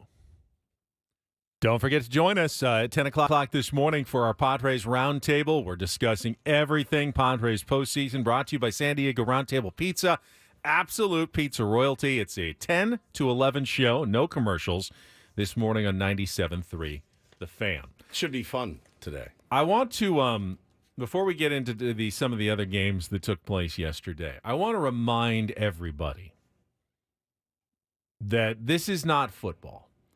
In football, in the playoffs, when you go on the road, you are at a significant disadvantage, facing a hostile crowd, oftentimes against a team that is more rested than you. The home teams don't always win, but they have a real advantage in football. In baseball, not only has history shown that there isn't much of a home field advantage, it's actually shown there's a home field disadvantage in the playoffs, especially in decisive games. Overall, in winner-take-all games, I think the home team has a losing record, but specifically since the start of the division series in the 2000s, the 5-gamers, 35 times they have gone to Game 5s in a division series, just like the Padres and the Dodgers are going to Game 5 tomorrow. 21 times the road team has won, 21-14. The road team is actually done significantly better than the home teams in those Game 5s. Does that mean anything? I don't know. Does it apply to this series? I don't know. But you certainly can't go, well, now the Padres lost at home. Now they have no chance on the road. Well, that clearly has not historically been the case when it has come to Game 5s. Yeah, and I saw Sarah Lang's tweet last night. Teams playing in their home ballparks are 62 and 66 all-time in winner-take-all postseason games. All-time. All-time. Losing record in those games. So, yeah, man, I think what most Padre fans are lamenting, I don't want to speak for everybody, but I certainly see your point. Last night was such a great opportunity. You know, when you have a guy that you went out and acquired in Dylan Cease to come out and set the tone in front of the best fans in baseball, period, the end, the just raucous crowd, and the Dodgers, a great team, were able to take the Padres fan base out of it within 5 minutes, you know, and so we have the opportunity to do that Friday. You know, if you rejigger the lineup, Benny, and Tatis goes yard, whatever. I mean, they're going to have that same sinking feeling that we had. But, whew, man, I don't know. Like I'm confident because what it boils down to is this for me: can the Padres win one game? The answer is unequivocally yes. Can the Padres beat the Dodgers? Yes, absolutely. Can the Padres win in Dodger Stadium? No question about it. So I'm as confident as I can be without just the, gut-wrenching, nerve-wracking feelings that I have because it's a Game 5. They've played 17 times now this season. Yep. Padres have won 10. Dodgers have won 7. It has truly been a heavyweight fight. Yep. And, Mr. Peach asked the question, I wonder of those 21, how many won, how many lost Game 4? I don't have those specific stats. However, I can tell you that in all 21 of those, the road team won Game 5, they did lose 2 of the previous 4 games because that's how you get to a Game 5. You had to have lost 2 games. So none of them were like, red hot, we've won 5 straight going into this Game 5. No, they all lost probably 2 painful, agonizing playoff games before winning a Game 5 on the road. That's what the Padres will be asked to do tomorrow. And whatever happens, and I don't mean to make more of this than it already is because I know it's a lot, but tomorrow is going to be an extremely significant day in franchise history, win or lose. If the Padres win, they have not played a Game 5, a decisive Game 5 in 40 years since they took on the Chicago Cubs in Game 5 of the NLCS at Jack Murphy Stadium back in the day. This will be their first Game 5. They had the Game 3, obviously, against the Mets in the wild card series, against the Cardinals in a wild card series. But in terms of a Game 5, it's never happened for the San Diego Padres. They've never played a Game 7. And in their entire franchise history, the Padres have never played a Game 7. All I can hope is that they get an opportunity to do so in the next couple of series. We'd certainly all sign up for that right now. And this is a very Ben thing to say. Probably most of us at some point would have loved to have signed up for a Game 5 against the Dodgers. I was waiting. It's 7:45. I was waiting all morning for Ben to say, Padre fans, if we told you on opening day of spring training that you'd be in a Game 5 against the Dodgers in the DS with a chance to move on and take on the Mets in the CS, would you have signed up for it? And you all would have said yes. Oh, I would have said, well, what the hell happened in Game 4? It's unequivocally, the answer is yes, you absolutely would. Please don't forget. Try to keep in mind. I mean, I had this team at 81 and 81. A lot of people did. Third place, 81 and 81, what they've been able to accomplish. But they were a better team great. than that, and our expectations have gotten risen. higher. Yeah. I'll be disappointed. I will mean, too. I'm not going to, sugarcoat. A loss will be very disappointing. This is a team that is capable of winning a World Series. You don't get teams that are capable of winning a World Series very often, especially here in San Diego. They've been few and far between. Like 2020 when the Padres made the playoffs and they beat the Cardinals in the short season. That team was not capable of winning a World Series, other than like some sort of miracle, weird circumstances. There's been other playoff teams the Padres have had that I would say not really capable of winning a World Series. This one, though, is capable. So, yeah, this is a big game tomorrow, and win or lose, it will go down in franchise history as one of the significant days that we think about for probably the rest of our lives as baseball fans. Did the Padres win and they beat the Dodgers in a Game 5? Unbelievable. I mean, it'll put Game 4's win 2 years ago as like a distant memory. Oh, that was just a Game 4. Oh, Jake Cronenworth's big hit? Whatever. Remember Game 5 when they won at Dodger Stadium? That was the real deal when they went on the road and won it. And you lose a Game 5 to the Dodgers and you go, they've got bragging rights on us again. Yeah, for another year. And they shut us up all again for another year. That's going to hurt. It's going to hurt tomorrow. Well, because, I think what Padre fans are trying to deal with, and I totally get it. But it's what you just said, set up to win a World Series potentially. But, really think about it. You're not going to win a World Series if Dylan Cease doesn't pitch better. You're not going to win a World Series if guys don't hit. So you have the opportunity to change all of the narratives tomorrow. It's just one game. You can, again, it's one loss. It doesn't matter if you lost 15-0 or 2-1. It's one loss. You live to fight another day. And can they win a ball game? It's yes. tough. I feel like the Padres aren't hitting narrative is similar to the Mookie Betts is struggling in the playoffs narrative. Yeah, they've only scored in one of the last 17 innings That's at home. tough to sugarcoat. They didn't score any in the game yesterday. But in the playoffs, up until then, they scored at least 4 runs in every playoff game. And even with some offensive struggles down the stretch, you remember the last time the Padres got shut out? First day of the second half.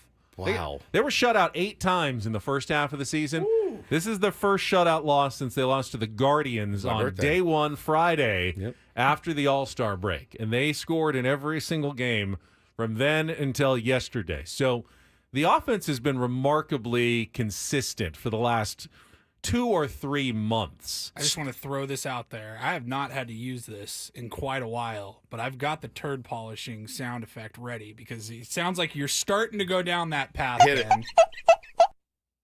A little starting bit. to go down that path. I mean, they didn't get 2 hit yesterday. They got 7. They did have 7 hits yesterday. They went 0 for 9 with runners in scoring position. I cannot polish 0 for 9 with runners in scoring position. They did not come through. We saw, you see a handful of games like that, even with good offensive teams that, you get a hit with runners in scoring position, probably not going to score. Or you're only going to score 1 or 2 if you get like a solo home run somewhere. You got to come through with runners in scoring position. Dodgers went 5 for 9 with runners in scoring position. Shohei Ohtani, what was the stat with runners in scoring position? Like 10 for 13 or something absurd. I think it's like 17 for 20 or something absolutely nuts when there are guys on second or third base. That order has really done its job. You have to keep guys off in front of him. It's hard to Not do, only man. because you don't want him to do damage, but he just doesn't do damage when the guys aren't there. But when they're there, he does it every single time. He has been so clutch and come through in every chance that he's gotten for the last couple of weeks. It's been nuts. And Padres, they'll need to come through. They have come through many times already in this postseason, all season long with runners in scoring position. They were one of the best teams, if not the best team, in runners in scoring position, close and late situations in 2024. I'll rest my confidence on the fact that they've been good at it all year long. Not that they were bad at it yesterday and all of a sudden have forgotten how to hit with runners in scoring position. I love the opportunity of first, your first ups in Dodger Stadium. I love it. And I do think that Schulte needs to mix and match the lineup a little bit. I do think that there are, he's going to have to manage the game of his life. And I think that that's possible with the weapons that he's got and the guys that he rested last night. And I'm already seeing talks about, hey, if they don't do it now, it's over. And that's just not the case. It's just not the case. You never, ever know. And, you're talking about some of the other games, Benny, in baseball that happened yesterday. The exact same thing that happened to the Padres happened to the Guardians last night. We'll talk about it. Right after traffic here on 97.3 The Fan. From the 97.3 The Fan Traffic Center, here's Kelly Danick. Traffic is sponsored by Valvoline Instant Drive-Thru Oil Change, your trusted instant drive-thru oil change. You guys are getting reports of a small brush fire starting up near the University Avenue on-ramp to southbound 15, so just watch out for a little activity there. And crash has cleared in the North County on southbound 15 before Gopher Canyon. Stop by any of the 30 San Diego Valvoline instant oil change centers. You don't have to get out of your car, and it usually only takes 15 minutes or less. Plus, get a free courtesy check of your tires and battery. Visit SoCalOilChange.com for directions and discounts. SoCalOilChange.com. I'm Kelly Danik with Ben and Woods, San Diego's #1 sports station, 97.3 The Fan. Yeah, what a scene yesterday in Detroit where the Tigers played their first home playoff game in 10 years. Remember, they played all the wild card games on the road and the first two in Cleveland. So yesterday was the first home playoff game since 2014 at Comerica Park. And as you said, they did kind of what the Dodgers did and cobbled together a Cater Montero through the first inning, and then they just went with a bullpen day against the Cleveland Guardians and made it work to perfection. So when it collected 27 outs, got enough offense to win the game, 3-0. And yeah, if you're a Guardians fan, you're in the chamber, just like we are right now. I mean, again, and those relievers there in Detroit they're good, but A.J. Hinch, that's what he lives for, to manage a game like that. He is having so much fun right now managing and finding the lanes for the guys. And I think Dave Roberts did the exact same thing last night. I think the Guardians are the better team, but boy, they don't have much of a path to win this series. They have to win on the road today just to get it back to a Game 5, which would be in Cleveland. But in that Game 5, the Tigers will have arrested and ready Triple Crown pitching winner and Cy Young, presumptive winner Tarek Skubal in Game 5. That's two really good chances for the Detroit Tigers to wrap up this series. They're in good shape to get to the ALCS, and if they get there, they are likely to face the New York Yankees. Pivotal Game 3 yesterday in Kansas City, a game that could have gone either way, back and forth, 2-1, 2-2, and then the Yankees get the Giancarlo Stanton tie-breaking solo home run in the 8th inning, lifting them to the 3-2 win over the Royals to take a 2-1 series lead. So now they have two chances, one on the road. If they don't win today, they get another chance at Yankee Stadium in a Game 5 on Saturday if it goes that far. And Garrett Cole on the mound today trying to close it out. For the Yankees, Michael Wacha. Yeah, against Michael Wacha for the Royals. Tanner Bybee. The Guardians have a really good pitcher today. I saw TBD for the Tigers again. Yeah. They're pretty much Tarek Skubal or TBD are their only two pitchers. It's crazy, man. And yet they have put themselves in really good position to get to the ALCS. Meanwhile, and the reason why this is such a great opportunity for the Padres is that the Mets closed out the Phillies yesterday with a 4-1 win in Game 4 of the other NLDS, which means if the Padres win, they would have home field advantage in the National League Championship Series. Francisco Lindor coming through with the grand slam. Oh my God. In the 6th inning. Cold as ice.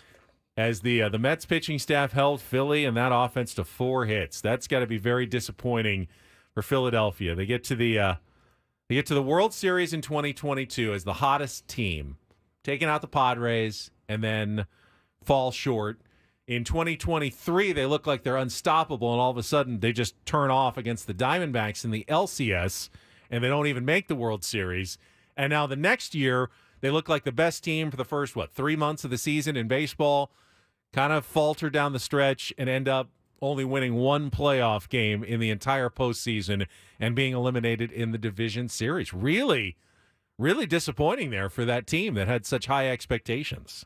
It's probably the biggest shock in baseball. And, they had the starting pitching to get it done. They had certainly the star power to get it done. But when the top of the order does not come through, you see what happens, Benny.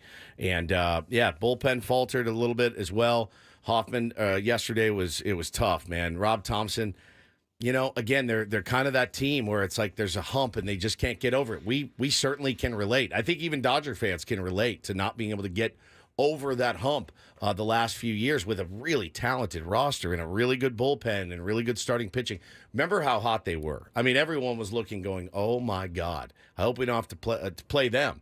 Well, we got to get best past team in baseball the whole first half of the season. We got to get past the Dodgers first, and then who awaits you? And I think it's unfair to categorize what the Mets are doing as some sort of devil voodoo magic Haktua Grimace bit. They're a fantastic team with superstars on that team. They don't have the huge name, pitching, start frontline pitching, but their guys are playing so well. They were also 3 outs from being eliminated by the Brewers, and Pete Alonso needed to hit a 3-run home run. It's insane, right? To get them through the wild card round. And so there is some devil magic going on with the Mets. But that's what stars do. You know, that's what you need from your stars. That's what we need from our stars tomorrow night. It's got to happen.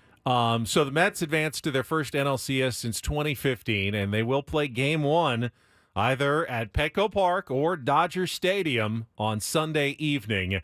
And then Game 2 will be Monday. And they could be getting one of their injured players back. I saw Jeff McNeil, who suffered what they thought was a season-ending wrist injury because they weren't really thinking like long playoff run at the time, could come back. He's going to participate in some Arizona Fall League action in the next day or two. And if it goes well, they could add him back to the roster for the NLCS. So Mets getting a little bit healthier, and they now get to rest for a couple of days. Obviously, they'll travel to the West Coast. They'll probably wait to see what happens between the Padres and Dodgers to decide which airport to fly into. But they know about that. I was like, they know maybe they're coming to California, fly into Orange County and then bus one way or the other. Yeah, they could if they wanted to get there early. They certainly have the option. It's close enough that they could do that, but they do have the chance now to reset their rotation. There's a workout day on Saturday. Get a little extra rest. So, all right, we will come back. We've got 2 more hours of our show before the roundtable.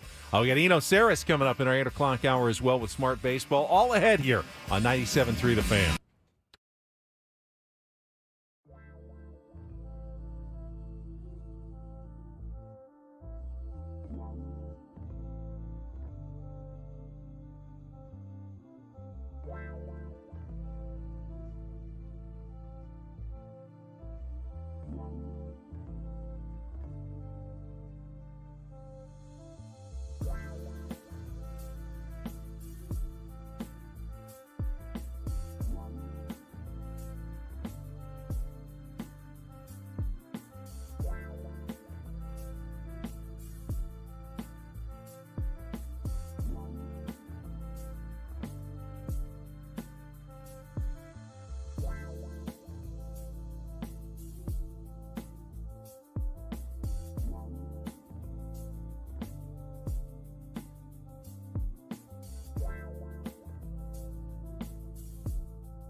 Well, normally I would say we are halfway home on a Thursday, but we will have a round table coming at you live and commercial free after the show today.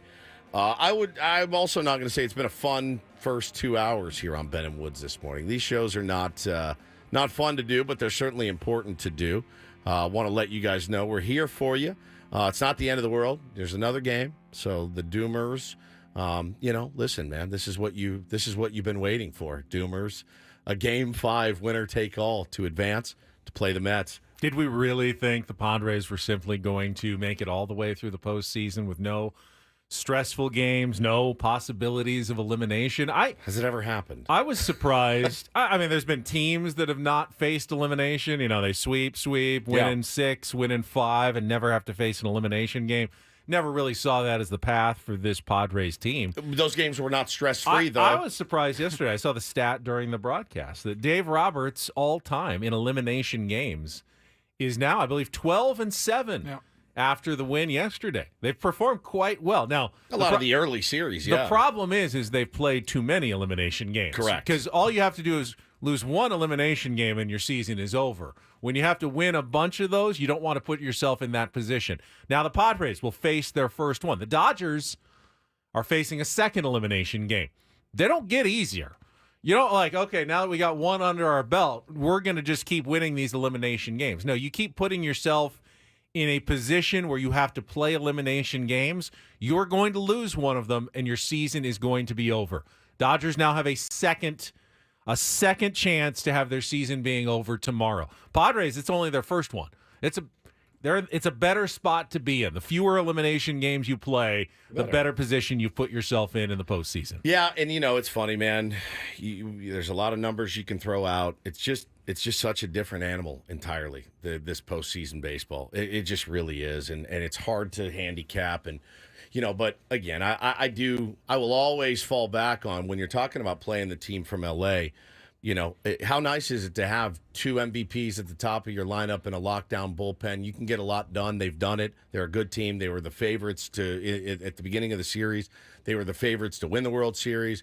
Probably should have won about 115 games. They had a lot of guys get banged up, but look, this is what you live for. If you're a player, I loved the guys' attitudes last night. I did see Padres fans saying, "Well, Dylan Cease acted like he didn't even care," and Jackson Merrill looked so relaxed after. You have to be. You can't grind. You can't grind through it for 48 hours till you get to Game 5. You have to flush it. This team's been brilliant at flushing it all season long. So you mentioned the odds, and I just updated the FanGraphs odds to win the World Series and win the Division Series. Would you like to know what the numbers guys say about the Padres and Dodgers chances? Sure. According to FanGraphs, the Dodgers have a 50.5% chance of winning the Division Series. The Padres have a 49.5% chance of winning the Division Series. And the Dodgers have a 19.4% chance of winning the World Series. The Padres have an 18.2% chance of winning the World Series. It is a coin flip. Would you feel better if we just decided it on one flip of a quarter? Heads or tails, winner goes on. Because that's essentially what the numbers say this now is. It is a coin flip between the Padres and the Dodgers. I don't want to flip a coin. I want to play the game. Yeah, I do want to too. see what happens. I do too. I would rather. You know what? The reason why I want to play those games, play the game tomorrow, is I like the Padres in that situation. I like Fernando Tatis and Manny Machado going into a Game 5. Don't think they're the kind of guys who wilt in big moments. I don't know that the Dodgers are either, but I want to see what the Padres look like in that kind of situation on the road in a Game 5, because I tend to think it brings out the best in the San Diego Padres, not the worst. Especially this year. And I think that's why I was so bummed last night, seeing so many people quit on this team. Maybe it's emotional insurance. Maybe it's just lashing out after a crap game. I mean, our beloved Anthony the Butcher, Anthony in the chat, he says, I don't know how you can sit through that game last night and feel any confidence about Friday. Well, I mean, they got 162 games of evidence that They can do it. They absolutely can do it. You're asking them to win one baseball game. That's what you're asking them to do. You're asking them to play good defense. You're asking them to hit the ball, which they haven't done a ton of. You're asking them to drive in runs with runners in scoring position. And you're asking them to get outs. They can do all of these things. They're a really good team, a really, really good team. And they've earned, I think, a lot of trust this season with the way they've played, with their backs against the wall a bunch. So, I mean, it's not ideal. You felt like you had kind of a wounded animal yesterday in the LA Dodgers with some of their injuries, but man, wounded animals you don't want to fight one of those, ever, especially a team like that. They're a good team. So we'll see what happens. What you don't want guys. You hate to see guys like Gavin Lux getting hot and Max Muncy ripping one down the line. Those are the guys that murder you. Of course, Shohei's going to get his. Mookie was always going to get his.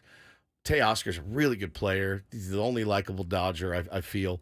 But man, it's those other guys. The Will Smith letting him, hit a bomb last night. You're like, man, that guy had been terrible up until that point. Get a little confidence in them. I can see why Anthony's upset, certainly. But man, you got to let the chips fall where they may on Friday night. All right, we don't do this all the time, but if you got something you want to get off your chest, you want to be heard this morning, we are actually going to open up our phone lines, 833-288-0973. If you want to give us a call, we're open here until Eno joins us in just under 30 minutes. So this is your chance, Padres fans. Talk to Bennett Woods and Paul. Talk to San Diego. Everybody's listening. I got a huge number in our YouTube stream again. Call us now, 833-288-0973. So I guess the only bright spot is if the Dodgers win, Dave Roberts stays. That's it. Not necessarily. Skip Schumacher right now is like, son of a... Right? He's rooting for the Pods hard. I don't know. You want that gig. Probably. It's a fairly well-paying gig. Oh, you think so? Skip's got a decent agent as a manager of the year, and Dodgers probably can negotiate a fairly decent deal there for sure. But, yeah, I don't know that, if they get eliminated by the Mets, does that change the equation for the Dodgers? Is that a successful season for L.A.? If they only get to the NLCS? Yeah, based on the injuries. Of course, you got to keep Dave. You got to run it back. So you're saying if they lose tomorrow, yes, it's a failure of a season. But if they win and they get swept by the Mets, that's exactly what I'm saying. It's a successful season. I don't know about that logic, Woods. Not sure I follow you there. But yeah, well, let's just do it. I just wish we could fast forward now to tomorrow and game time. Yeah, tomorrow's going to suck. Paulie's out tomorrow. He's going to a wedding in Palm Springs. Who's getting married, Paulie? My buddy Kyle from kindergarten. I've known him. Okay, and he's getting married in Palm Springs, and you're going. Are you in the wedding? Nope. Get to just enjoy this one. Okay. But I got a welcome party later tonight, and then some golf scheduled bright and early tomorrow morning. How's and the then golf wedding game? on Saturday. Haven't swung a club in at least 3 months. Which means you'll probably play pretty well, if I had to guess. I will not be mad. Like, I don't get upset. Like, you can't be upset at yourself if you never shank practice. one and you're like, I haven't swung a club in months. But I got 2 sticks that are playing and then another buddy that's not. He's going to be on the same level as me. So. And who's filling in for you tomorrow? That's a good question. I'm glad you asked. Is it the Kluger? I don't know. I asked him earlier, and I'm waiting on a response. Okay. Or Italian Paul. I think he might be off tomorrow for a holiday. Oh, yeah. That's true. So I'm not sure. So maybe Italian Paul. Met fan Italian Paul. He's got to be feeling really good right now. And terrible as well. He'll be a good guy to have in, though. With that matchup coming up, we can talk a little bit about Italian Paul, and he's rooting for the Dodgers. He's got to be rooting for them. Why? Because the emotional tear that would pull on him to have Padres versus Mets. I think the Padres versus Mets is a no-lose situation for Italian Paul. He can be happy no matter what happens in that series. That's a perfect series for him. I don't know. He tweeted something the other day about how it was going to be really, really tough if it was Padres Mets. But so him tweeting that out tells me he's rooting for the Mets. Oh yeah, big time. Oh no, Adam says he's going to be on the board tomorrow morning. We have Bald Reindl joining us tomorrow. All right, we are We're going to be stressed out a little bit tomorrow. That's Tomorrow's okay. going to be so much fun. Let's go out to our phone lines, Woods. Let's start at the top of the board. Looks like we got Zach calling in this morning to Ben and Woods. Good morning, Zach. Good morning, gentlemen. How are you? Fantastic. How are you? Had better mornings, but we're okay. So much fun. Actually, I'm doing okay. I have this quiet confidence this morning because the boys have had their backs against the walls plenty of times this season, and we'll see what this team's made of Friday night. I think one change I'd like to see, I want to see Fernando hit first, put the pressure on right from the get-go, get your hottest hitter up to the plate as many times as possible, and move Machado up to third. Yeah, love it. And, do damage. I love it, man. I love that. I love that idea so much. And, I don't think you can look at that and say, oh, God, Padres are panicking. I don't, just like I didn't think Dylan Cease yesterday was a panic move. It's Dylan Cease, right? Like, the guy's stuff, he did have good stuff last night, but the location was not there. And again, credit to them for being really good hitters. You don't win MVPs without being excellent hitters. So I just don't think of it as a panic at all. I think it's trying to spark something. Arise right now is not hitting. I just don't get the sense that Mike Schilt is someone who is going to make a change. I don't either. Before tomorrow's game, because of his ultimate faith in his players and belief in them. It almost forces him to continue to do what he's been doing, because anything else is kind of an admission that what he has been doing isn't working as well as he wants. I mean, they've made changes through the year. They did make some changes. Is it an admission, or is it Here's the thing. If you dropped Luis Arise down to the in 9 order, hole, wherever, 5, 7, 9, wherever, and he goes 4 for 4, are you taking credit? Hey, I got him going by moving him down in the lineup. Or are you going, dummy, we could have had 4 for 4 at the top of the lineup. Why did you move him down? No, you don't. I don't think you lamented it's at all. It's kind of a no-lose situation, because if you move him down and he hits, you're like, that's exactly what we needed. If you move him down and he doesn't hit, it's like, glad we moved him down and didn't have that offer at the top of the order. It's kind of a no-lose situation as a manager to move him down. No one's ever going to complain, I think, about Fernando Tatis Jr. leading off. No. Shohei Ohtani leads off. Tatis can lead off. I don't think that there's really any criticism or any second guessing that could come from that move. If Tatis goes 0 for 4, you can go, you put him up there and he went 0 for 4. Well, I mean, it's Fernando Tatis Jr. Fernando Tatis Jr. OPSing of, we've also seen him do it before. He's been the most insanely hot player. He had great double yesterday after getting knocked down. He is locked in. He is seeing it. Why not get that guy up? If it comes down and it's tied, 1-run game, whatever, in the 9th inning, and there's a chance that, he may get up or he may not get up in the last inning. If you got the, 8-9-1, would you rather have him be batting first or second? Correct. In that situation in the 9th inning? Why not give him one more chance, to possibly get up and impact that game with a 5th at-bat or a 6th at-bat or whatever it is? You would hate your season to end down a run with Fernando Tatis Jr. in the on-deck circle when you could have had him batting higher in the lineup. People in the chat saying it is absolutely a panic move. I don't think it is. I don't think it's panic. I don't think panic is the right word for it at all. If a guy's not hitting, move a guy that is hitting. Again, Shohei is their leadoff hitter. He's their best hitter, right? These are the big boy moves that we talked about. You got to make big boy decisions. I guess the part of me that's just not sure about this is it working or is it not working? The Padres are 4-2 in the playoffs. That's true. 667 winning percentage. I mean, that is incredible to have a 667 winning percentage in the playoffs. In some ways, everything they're doing is working incredibly well so far. Yeah. The problem is, if you lose tomorrow, you will exit the playoffs with a winning record. Correct. The Padres have never had a winning record in any playoffs in history. Even when they went to the World Series, they always ended up with a 500 or worse record. They have never had a winning record in the playoffs. They lose today. They will finish with a winning record in the playoffs for the first time in franchise history. Pretty nuts, man. Pretty nuts. Isn't that And crazy? Yeah, and it does. It doesn't. That's nothing to hang your hat on, certainly at all, because the expectations have changed. You need to win this series, and you need to do it Friday. All right, we got full phone lines, so we'll run through some calls. We're right after traffic before Eno Sarris joins us. So don't go anywhere. More Ben and Woods coming up next here on 97.3 The Fan.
All right, here we go.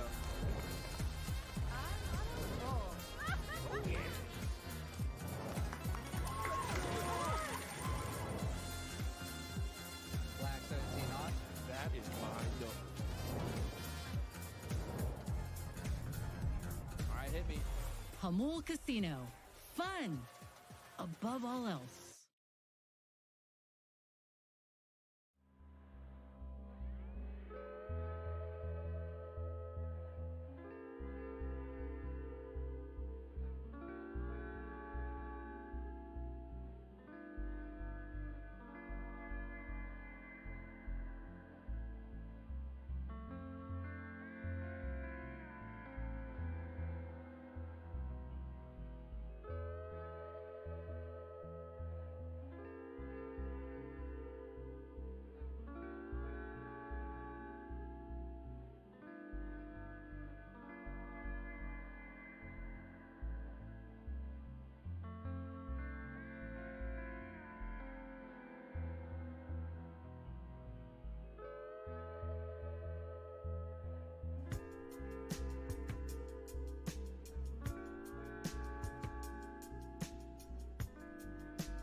Hamul Casino.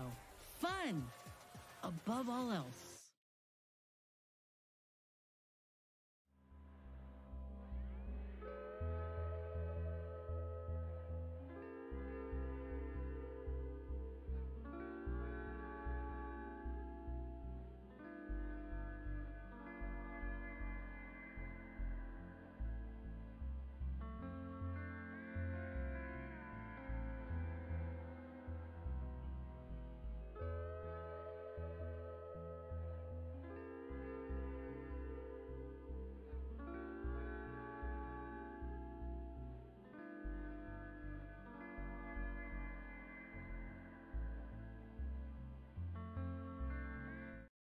All right, I see these phone calls coming in. If you want to join us, 833-288-0973. Eno Sarris will join us in a few minutes, but we wanted you to let it all out, San Diego. Get whatever you've got off your chest here after the Padres headed to a Game 5 against the Dodgers. We got Ron calling in this morning. Ron, welcome to Ben and Woods.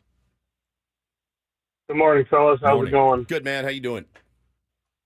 I'm not doing very well, to be honest with you. Yeah. I'm going to tell you something. I'm going to tell you guys something. That decision, you guys can sugarcoat it all you want, but that decision to start Dylan Cease, who does not do well against the Dodgers in the first place, and not to mention 3 days rest, and it's almost like backing up the Titanic and hoping it doesn't hit the iceberg again. I mean, it's almost, you know, it's almost.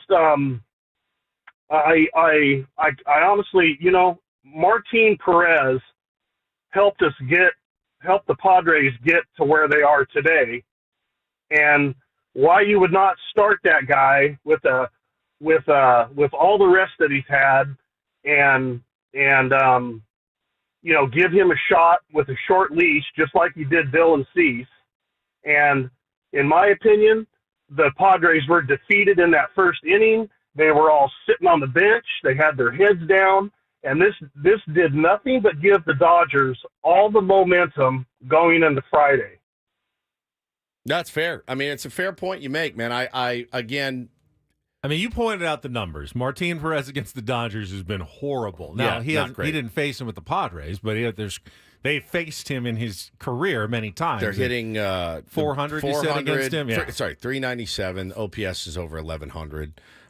So, yeah, I mean, look, that would have been a risk as well. Just like we said yesterday, this was a risk to start Dylan Cease. So, you got to hit. You got to hit. You scored no runs, 0 runs. So, Sandy Koufax could have been pitching yesterday. You got to score off those guys, and you haven't done a good job scoring off the bullpen at all. So that's kind of what it boils down to. I'm bummed, too. I thought Dylan Cease could have really set a tone there yesterday, and it didn't happen. He wanted the ball. He got it, and it didn't work out. ERA of 14.40 in the postseason for Dylan Cease right now, which is not what I expected. Better to find out in Game 4 than Game 5 in my mind. Ron, thanks for the call. Let's try Jason. Are you there, Jason? Good morning. Welcome to Ben and Woods. Hello. Hello. Hey. Morning, bud. Hey, look, calm down, Padres fan. Look, I'm a Dodger fan, so I snuck in here. You did.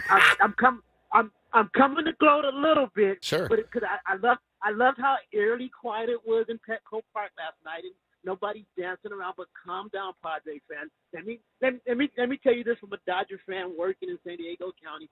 We've been here before. It's been a good series. Hey, look, I'm proud of what you guys accomplished yesterday. I was surprised about the start of Dylan Cease, because the Dodgers got to him last time, and they got to him again last night. So we'll see what happens. I do think we have the momentum, something switch.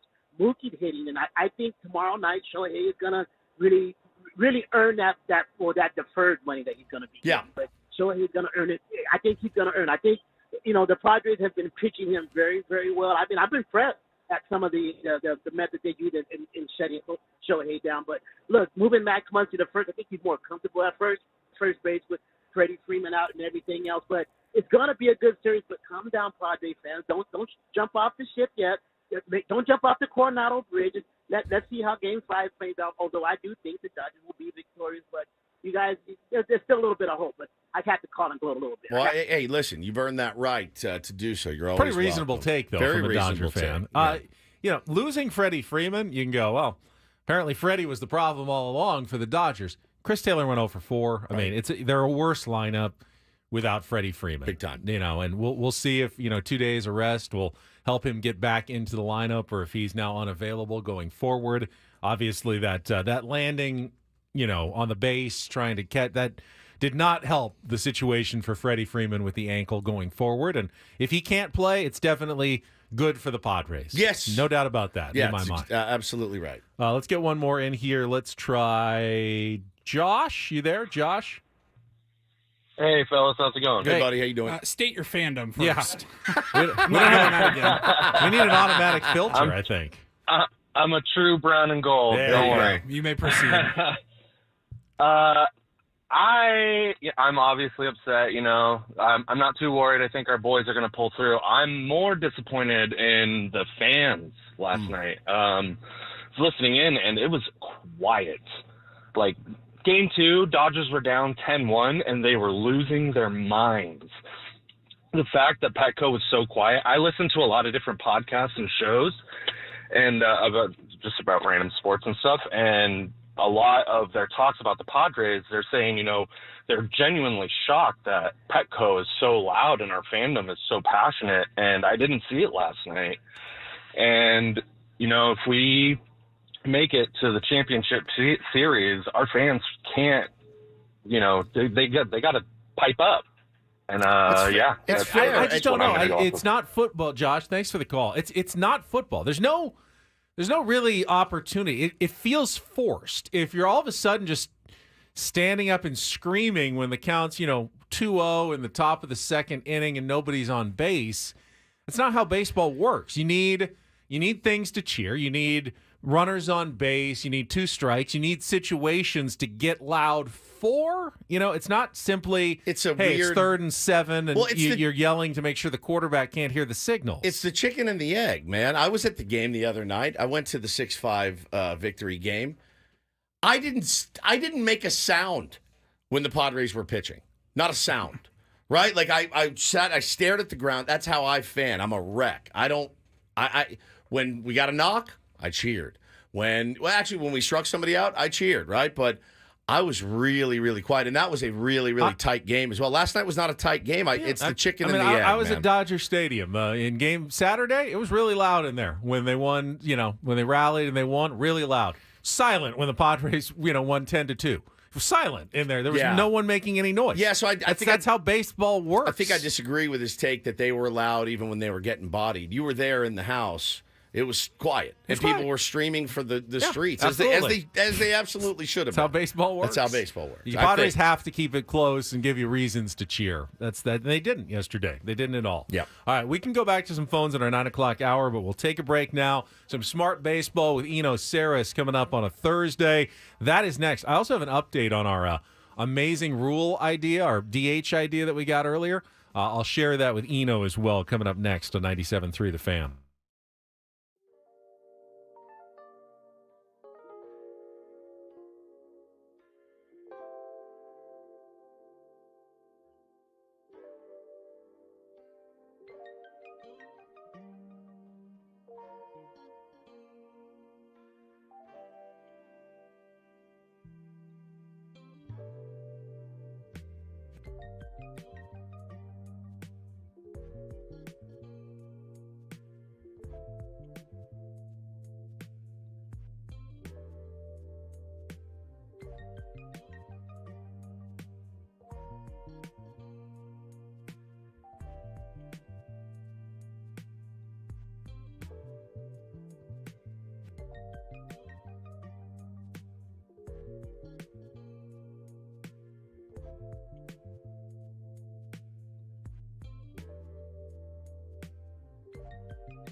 Talked earlier an idea from Alex, who tweeted in last night, something that I thought might revolutionize bullpen days in baseball. And he suggested that instead of naming a designated hitter like at the bottom of the lineup like the Padres did, simply like put in yesterday's starting pitcher as your DH and then decide based on who the pitcher ends up being, and you can just pinch hit.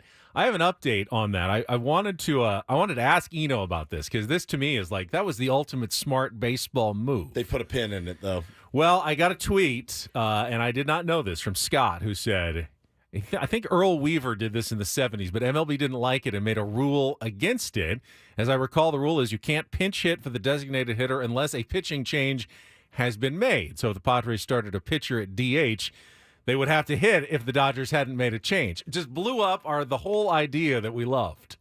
Thanks a lot for it had to be too good raining on our parade, Scott. So we got Eno standing by. He's going to join us for some real smart baseball, not the fake stuff that we're peddling here right after traffic on 97.3 The Fan.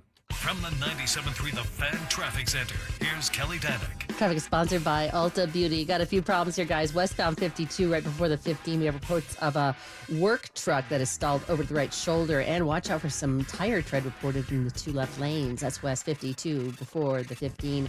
Cordell traffic cam shows a collision on westbound 8 just past the 125. Couple vehicles in the center divide. And we got a stall on northbound 15 right past Friars Road. That car is in the center divide. The Emerald City came to Ulta Beauty with wicked collaborations from R.E.M. Beauty by Ariana Grande. It brushes for Ulta and OPI. Hurry in, these fantabulous products won't last long. See Wicked November 22nd, only in theaters. Ulta Beauty, the possibilities are beautiful. I'm Kelly Danick with Ben and Woods, San Diego's #1 sports station, 97.3 The Fan.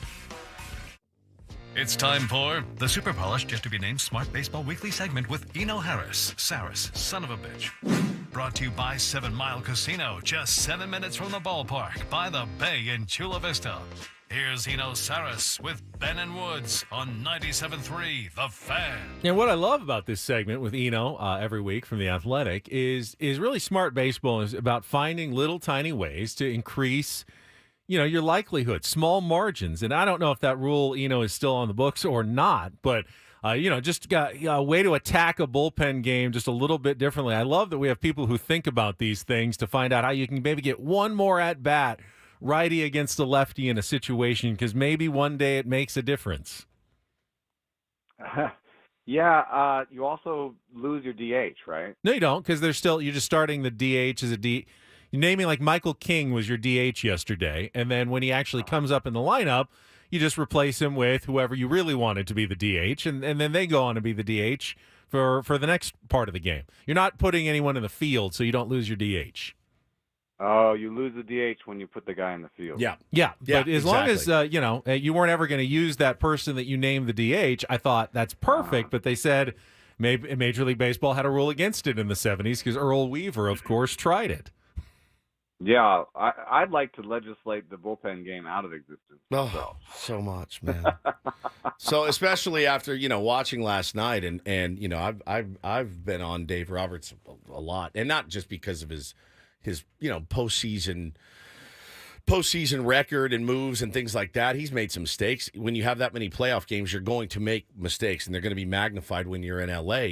But he really managed a good game last night, and you felt like any time the Padres could potentially counter, you're like, this is just no way. He's got a guy ready to go, and you saw the same thing. A.J. Hinch has been doing it brilliantly in Detroit, and that's more out of a necessity, I think, because they just don't have the arms at the top of the rotation. But it's certainly frustrating, hard for guys to get going against.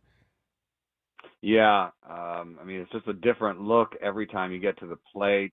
It's higher velocity than you would have from a starting pitcher that would go all the way through. It's different pitches going in different directions every time somebody comes up. Just going from Daniel Hudson to Blake Trinan is like, okay, I've got a traditional four-seam slider guy, and now I've got this super sinker, super bendy guy, and then Kopech comes out with the big gas in like the third inning or whatever. It's like, it's a lot to keep up with as a hitter. My idea was to have an active roster like you have in other sports, and you have to declare whatever it is. You can fight about the number, but if it's 5 pitchers for the night, then it's 5 pitchers for the night until it goes into extras, and that requires you to get more bulk from somebody. And I think that would be a good idea. I think it could be a good idea for a couple of reasons. One thing it would do would be create a relationship between the team and the player that was centered often around injury and fatigue. And so we have to declare 5 pitchers for the night, and you've been used a lot recently, so we really think it'd be good for you to take a breather today. That sort of conversation. So I think it could be good for the sport, and I don't think these games are necessarily good for the sport because A, a lot of pitching changes, means a lot of downtime, nothing happening, and B, it suppresses offense, and C, as much as we like relievers and I value them and they can have intense stuff, their careers are shorter, their name value isn't as big, and it's just not usual that someone says, I'm going to the ballpark tonight to see Alex Bessia pitch. Yeah, and Ryan Brazier start, for the LA Dodgers. And, but again, you use what you have at your disposal to win a ball game, which is why, the 3-out minimum. And if you're going to do a bullpen game, it makes sense to have something in there like that, right? Where you can't just mix and match one guy on one guy. But I don't know, man. I see a lot of people saying, "Oh man, the Padres couldn't even win against a bullpen game," and I'm like, No, they're difficult. They're very difficult. Yeah, did you not see the guys that they were rolling out there every single inning? Now it's got to work, but it worked. For the Dodgers, I think something that I even missed was when you're judging pens. A lot of time in the postseason, you will want to just boil it down to 3 or 4. And one thing I liked about the Padres was I thought it went 5 or 6 deep, and I've talked about that for the Padres, but for the Dodgers, I think something I missed was, you go past Evan Phillips and Blake Trinan, and you think, and Michael Kopech, and you think, well, that's a pretty good threesome.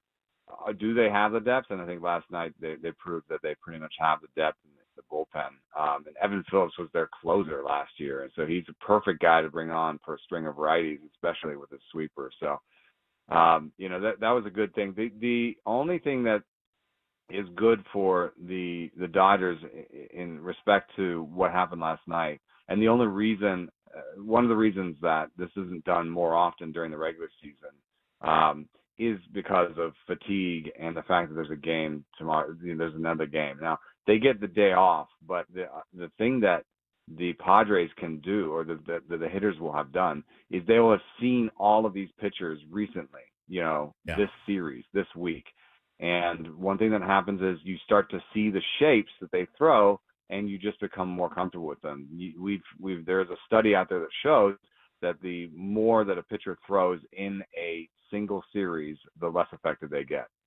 So, they threw their best at them, and they're going to do it again, but, re-racking it and doing it again with all the hitters being like, okay, I sat in against Anthony Banda last week, like 2 days ago. I sat in against Bessie 2 days ago. So they're all going to be a little bit more likely to turn some of those long fly balls that they hit into homers, hopefully. For them, and then also just to have a better looks at them. Of course, that works the other way. All those guys got 3 or even 4 looks at you, Darvish, just a few days ago. Yeah. Now, Darvish has more looks than anyone in baseball, and if that's the good news. You feel good about a guy mixing it up, it could be you. Yeah, totally. And I thought he did something weird in the last start. His curveball was slower than usual. And I think that Yu Darvish was not throwing the Pierce Johnson knuckle curve that he's been throwing that's harder. I think he went back to an older curve. And it wasn't the ephus, because he got the ephus too. So he was throwing something that was like a slower curve, and he threw it more often than usual, and he got a lot of weak contact. I remember in particular somebody, took a full swing at one of those curveballs. I want to say Muncy. And it just sat in front of home plate, right? But, yeah, I know what you're talking about for sure. Speaking of, on the margins, the tiniest things you can do to give a team an advantage. We saw the Dodgers employ something last night that I wanted to get your thoughts on. They moved Kike Hernandez and Chris Taylor back and forth between the outfield and the infield based on who the pitcher in the game was. What's kind of thinking do you think involved there? Yeah, I think that's a spray chart decision. I once, one of them's a better defender than the other. I can't actually tell. I know. It's so, I couldn't tell either way. Jesse was talking to the game, I guess maybe they think one guy's more of a fly ball guy and they want a better defender in the outfield, but which one's the better defender in which position? this must be the tiniest of data points that they're trying to grab an advantage off of. I'm surprised. I talked to Sam Fold about this when he was a player, about the idea that, they should platoon left and right field. If you've got a much better defender in one of those places to kind of have left and right field switch depending on the handedness of the batter, because they pull the balls out there. So you could have the good defender be in the pull field. And, we talked about it. I looked into it. I thought it was a good idea, but when I talked to players about it, some of them thought that's a lot of extra work for maybe one extra ball a game that I get to. And, it turns out they would be at running maybe an extra mile or 2 per game. Yeah, they almost killed Manny moving him from third to right field, that season before the shift was banned. That was hard for Manny. Yeah, it seems like a joke when you're like, oh, these are professional athletes, but they're not necessarily the types of professional athletes that do a lot of long distance running or whatever. Yeah. You know? That's why they play baseball. That's exactly right. Yeah, exactly. So they run 90 feet real fast. You know, they don't run like miles and miles real slow. So so that was part of it. But I guess with third base and left field, they're not going as far. So it's not asking them to go as far. I think it does have to do with who's the better fly ball defender, who's the better ground ball defender. I guess that's it. But if you ask me who's the better defender between those two, I don't know if I can tell you. All I know is it was very annoying to watch. Talking to Eno Sarris here on Ben and Woods this morning. And, listen, I mean, Padres had a 6-run outburst in the second inning the other night, have not scored since. That's obviously concerning. What are you seeing out of the ABs from the guys right now? Again, tough pitchers, tough bullpen coming in, shutting them down last night, but also haven't really done anything against any bullpens yet. Yeah, I saw a couple drives that seemed like they were just a couple feet short of homers, and there were some hard hit balls last night. They didn't hit as many as the Dodgers, but Tatis had 2 hard hit balls. Peralta had 2 hard hit balls. Everybody in the lineup except for Profar and Higashioka had a hard hit ball. So they were hitting it hard. They were making contact. It wasn't like it was a ton of strikeouts. I think Manny Machado turns one of those strikeouts into a good ball in play in the next game, and the narrative is a little different. So I can't complain about this offense. It's been so good all year, and even in a bullpen game where they were stymied, they still managed 7 hits and it looks like 10 hard hit balls. So it wasn't terrible. It's so hard when the season's on the line and you get shut out and you hear Eno going with less skin in the fan game to go, you really didn't do anything wrong. It's just baseball. You're going to have games like that and you just want to react. Before you go, I want to ask, what's your thoughts on how the Padres have attacked Shohei Ohtani and how the Dodgers have attacked Fernando Tatis Jr. without much success? But mostly they've been pitching to both of these guys in this series. Yeah, I mean, when you look at Shohei Ohtani, the way he lines up the plate, it reminds me a little bit of like Mike Morse or Matt Olson, where you see those hands up in the air, and you see the big tall guy, and you think, I gotta pitch this guy inside. And so that's been a long time book on Shohei Ohtani, is up and in.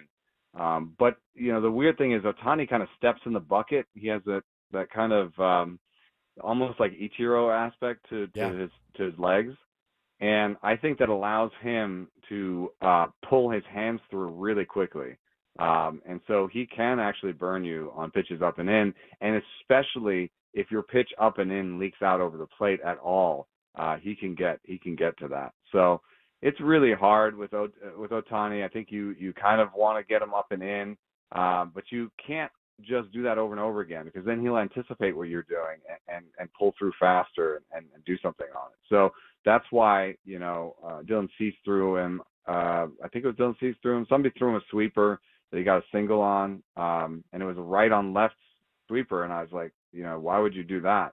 But you have to throw him something different so that it's not, he doesn't, this guy's trying to push me up and in. That's all he's going to do. You can't do that to Ohtani.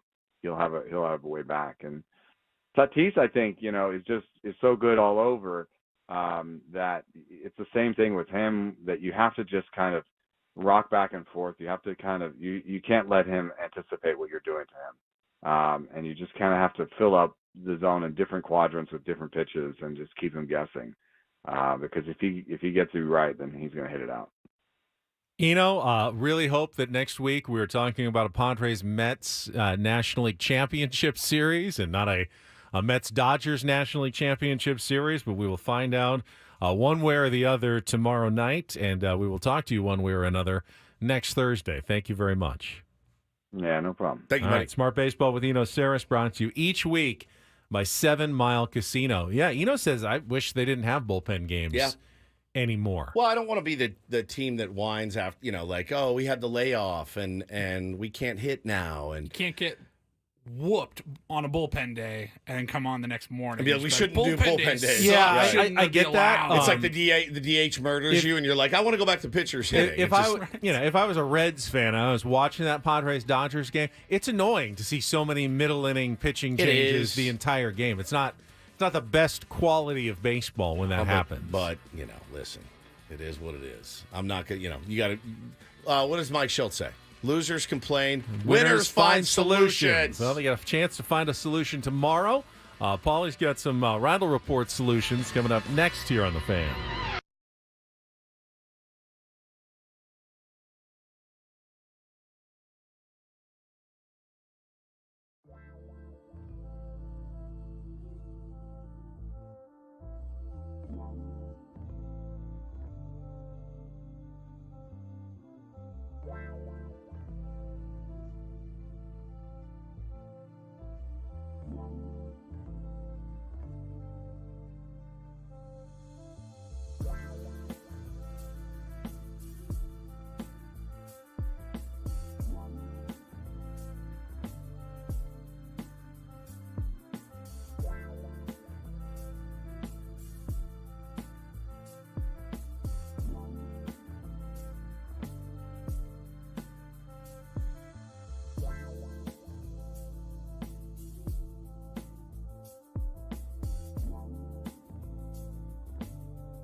1 hour to go until our Padres roundtable starts at 10 o'clock. It is brought to you by Roundtable Pizza, absolute pizza royalty. Commercial free from 10 to 11. Be joined by the crew over in our sound space. Got our Roundtable report coming up as well. You know, I think if the Padres hadn't been able to get a hit in the first couple of innings with a runner in scoring position, remember they had 2-out rally in the second. They got first and second. Didn't get anyone home. They had the Tatis double. They had the guy in second base. Chance couldn't get anyone home there.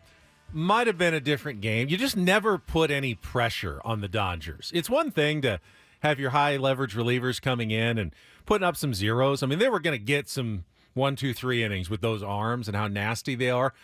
But it's a much different thing if you've got that game. It's close and every pitch is, you know, high stress. They didn't make him throw a lot of high stress pitches in that game yesterday. An early lead, a 5-run lead. You can pitch very comfortably and know, hey, a solo home run doesn't hurt me. I can attack the zone. I can go after it. I don't have to be too fine. Don't worry, you know, don't fall behind. Don't walk anybody. The Dodgers were in a good position that entire game because of how the first 3 innings played out. I was texting some buddies and saying, we got to scratch some runs out. We got to make, you know, even if it's 1, 2, whatever, you got to make these guys sweat a little bit. And, you know, it just never materialized, man. It really was tough. It just worked out perfectly for L.A. last night. But, listen, only counts as 1 loss, and you play Friday. Do you think Dave Roberts, because, you know, manager wants to instill some discipline in his team, will bench Shohei for running through a stop sign? Teach him a lesson. Like, you've got to watch Dino Ebel, your third base coach. When he throws up a stop sign and you run right through it, what kind of message does that send when you put him in the starting lineup the next day? There's no discipline there. That's chaos. He should sit for a day, learn his lesson, and then, you know, come back next season knowing I've got to look for my third base coach when he throws up a stop sign. Some people are going to hear you and believe that that's your real opinion. I was more That's shocked. a bad teammate right there. I was more shocked Selfish. at his verbal abuse of the umpires last night. My son saw it, and where's the MLBUA post talking about how where's this Ken is Rosenthal's article? Well, I don't know. He was. I assume he was speaking Japanese. I don't know what the translation is. Stupid F is the same in English as it is in Japanese. Well, you got to think if Rosenthal writes a hit piece on Ohtani, then he's kicked out of both dugouts. Adam in the chat said that's a benchable offense. Not a benchable offense. Maybe you find Adam. We know he was joking. Come on. I mean, the umpire didn't do anything wrong. He was pointing fair. It was so funny. If the ball hadn't ticked off Manny's glove, it was an unbelievable coincidence of events. People were saying the guy that did it's from Escondido, too. Mark Rippinger, he's from Escondido. They're like, oh, the fix is in. You saw how surprised he was. Like, did that just hit me? How did that happen? Dave Roberts. There's nothing he can do about that. He threw the biggest hissy fit that I've ever seen about it. And it's just, it's one of those He was standing where he was supposed to stand. Boom. He was signaling fair the way he was supposed to signal it. The ball was going to be well past him, and then it ticked off Manny's glove and hit him in the arm. I mean, what are you going to do? He didn't do anything wrong. It was bad luck for the Dodgers, you know. Didn't have any impact on the game ultimately whatsoever. Well, after my son seeing it, he's been calling me a stupid F the whole time. So thanks a lot, Shohei, for that. Great influence that you are on the youth. Of course, you know, like Ohtani's thinking, this is a double down the line. Why am I getting scoring? thrown out? Why do I need to even look at the third base coach here? How did they throw me out here? What did I miss? Dude, what a pick, by the way, from Higgy. Oh, my God. Across his body to get the tag, and it was really, really something. Yeah, one of the few highlights of the game for the Padres, and it required an incredible stroke of luck for it to happen as well. Real. All right, let's get some headlines. Paulie's got some news for us. It is time for the Reindl Report. And get things started here with our today's edition of the Reindl Report. Now tuned into the greatest. Welcome to the Reindl Report with Paul Reindl. Hi, Paul. All right. 2 stories from the world of sports that we haven't gotten to yet. We'll start off in Major League Baseball. And 1 story that you didn't know you needed. Are you laughing, biatch? It's the Reindl Report Hey, Paul, how you doing? Okay, how are you? on 97.3 The Fan. Are you ready to bless the mood? I need some help, please. That was good. Can I get a oh yeah? Oh yeah. All right. All right. Good morning, my friends. Good morning. We will start off with a update to a story that we haven't talked about in a while, but it involves a friend of the show. Talking about Jim Boo Trotter, formerly with the NFL Network and ESPN and Sports Illustrated. He has bounced around. I don't believe he's still with The Athletic, but I know he went there after he was fired from the NFL Network, relieved of duties, and if you don't remember, it was pretty controversial. He had taken Roger Goodell to task pretty hard at a press conference. I think it was a Super Bowl. Yeah. Yearly commissioners, State of the Union type address, and they take questions from the media, and Jim was hitting him pretty hard about equality in the newsroom at NFL Network and representation for people of color, and Roger Goodell was like visibly uncomfortable. He was flummoxed by it. Yeah. And then Jim Trotter was fired. Read into that what you will. Correct. Jim Trotter sued the NFL for discrimination, and this was back in like 2023, I believe, beginning of 23. And Jim Trotter posted yesterday a statement. The NFL and I have agreed to resolve my lawsuit. I will be creating a scholarship foundation for journalism students at HBCUs, and the NFL has agreed to make a donation in support thereof. I am proud to have the opportunity to help and support HBCU students achieve their goals and dreams, just as scholarships afforded me those opportunities when I was a student at Howard University. Hell yeah, man. I think love that's that. great. Paying it forward. Jim's a good dude. Knowing Jim, this is a win. This is a win. He wasn't doing this because he wanted to get some big giant payday from the NFL. I'm sure it was a massive headache having to go up against hire lawyers, go up against the NFL's endless legal team. That was not why he did this. He did it on principle, and he did it maybe to do some good, and looks like he will. So congratulations to Jim Trotter. Good luck, the Work Plan Pray Foundation, and aiding students at historically black colleges and universities with scholarships. Absolute worthy end result to how this played out, and hopefully he feels satisfied. And best of luck always to Jim Trotter with whatever he's doing next. Yes, absolutely. All right, we'll move on. I got some fun audio. I wanted to try something a little bit differently. There were no positive highlights from the Padres game yesterday, but we did talk about it in our 7 o'clock hour. We were going around Major League Baseball, talking about the other 3 playoff games yesterday, and I think, I guess it's debatable, but for me, the play of the postseason so far has to belong to Francisco Lindor, sending the Mets into the NLCS with that massive grand slam. If it wasn't Pete Alonso in the last round, sending the Mets into the NLDS with a massive ninth inning home run. The stakes raised, though, every round that you move forward, and that grand slam just ripped the soul from the Phillies. Oh, man, it was gnarly to watch. So I've got all the calls for let's hear it. Francisco Lindor. Now, I don't believe our Korean friends were on the broadcast for that game, so I don't have the Korean call, but we do have 4 calls for you. We'll start with just the FS1 television call if you weren't watching yesterday. The 2-1. Lindor towards right center field. This one is back. It is gone! Grand slam! And Lindor puts the Mets on top. The biggest swing of the season for New York.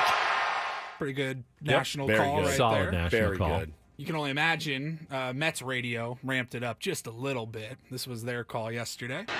Now the pitch. Swinging a drive towards the gap in right center. It's pretty deep. It's back near the wall. It's gone. It's gone. Francisco Lindor. He may have just outdone himself. He has hit a grand slam into the Phillies bullpen in right center field. The Mets are leading by a score of 4-1. They were famished for the big hit all night, and Francisco Lindor just provided a feast. Mets 4, Phillies 1 here in the 6th inning. I like that. Famished for the big hit, and he just provided a feast. That's the guy for Francisco Lindor was 10, 12 days ago was crawling into home plate. Crawling. Because his back was bothering him so badly. Just phenomenal. Phenomenal. That was the winning team's radio call. Of course, that means we have to hear how it sounded for the Phillies, I believe on Odyssey sister station WIP. 2-1. Here's the pitch.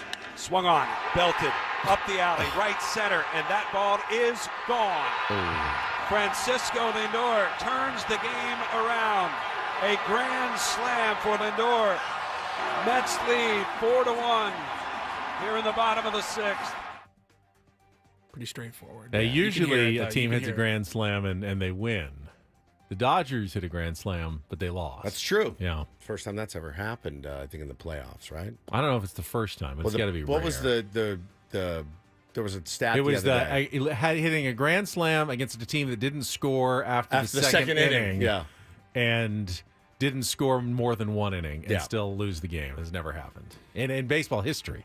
Now, typically when we do all the calls, they're almost exclusively Padres moments. This is the Francisco Lindor Grand Slam. Eddie Ortega, the Spanish radio broadcaster for the Padres, he's the GOAT. He is the undisputed. He's just the best. Mets Spanish radio call. Pretty good. Pretty good. Pretty good. Viene Esteve, el lanzamiento, saca batazo, peligroso, profundo para el central. La pelota está tomando altura. De locura en el City Field. Recogiendo porque los Mets. Paquito Lindor con las bases llenas.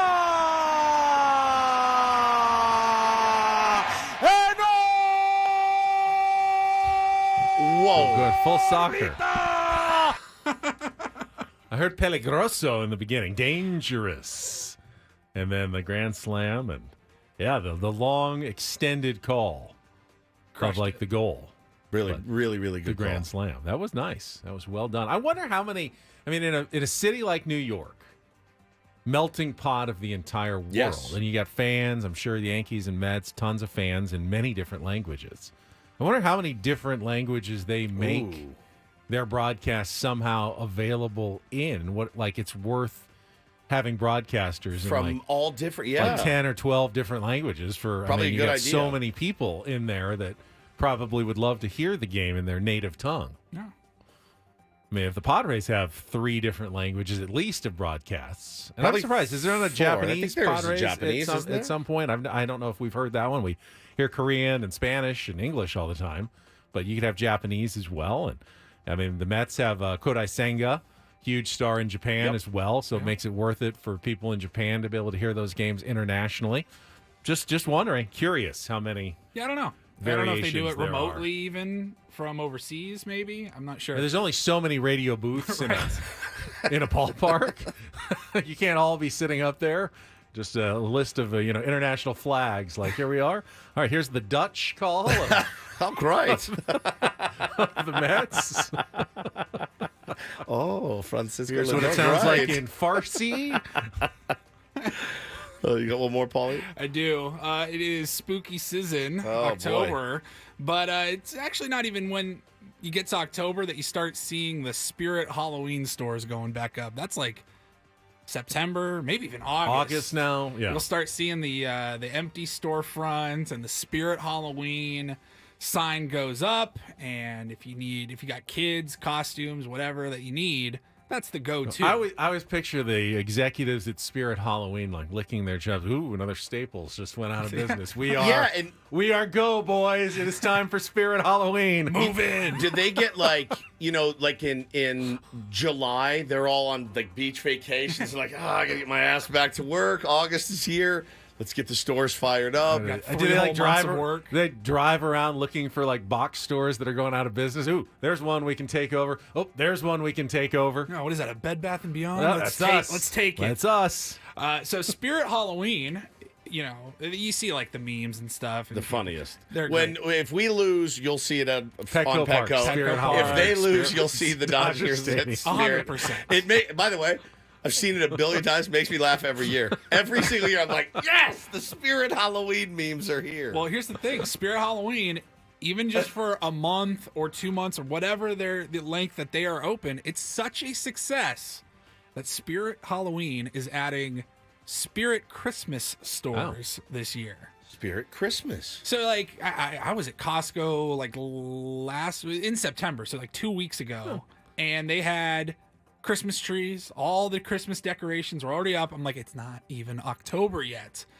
But if you go to Target, Walmart, wherever you go, you're going to start seeing Christmas stuff ramp up. But if you just want to go to one place to get all of your Christmas decorations and everything that you need, Spirit Christmas Store is on the way. Well, it makes sense because, the pumpkin patches then turn into Christmas tree lots. Yep. So a Spirit Halloween then turns into Spirit Christmas. The problem is now all of a sudden you needing to lease this building for several more months. At some point, you might as well just take out the year lease, which means after Christmas, Spirit Easter, Valentine's, Spirit Easter, Spirit Patrick's Day, Spirit 4th of July. We're just going to have year-round Memorial Day. Spirit stores. Paulie, nobody celebrates Memorial Day except for you.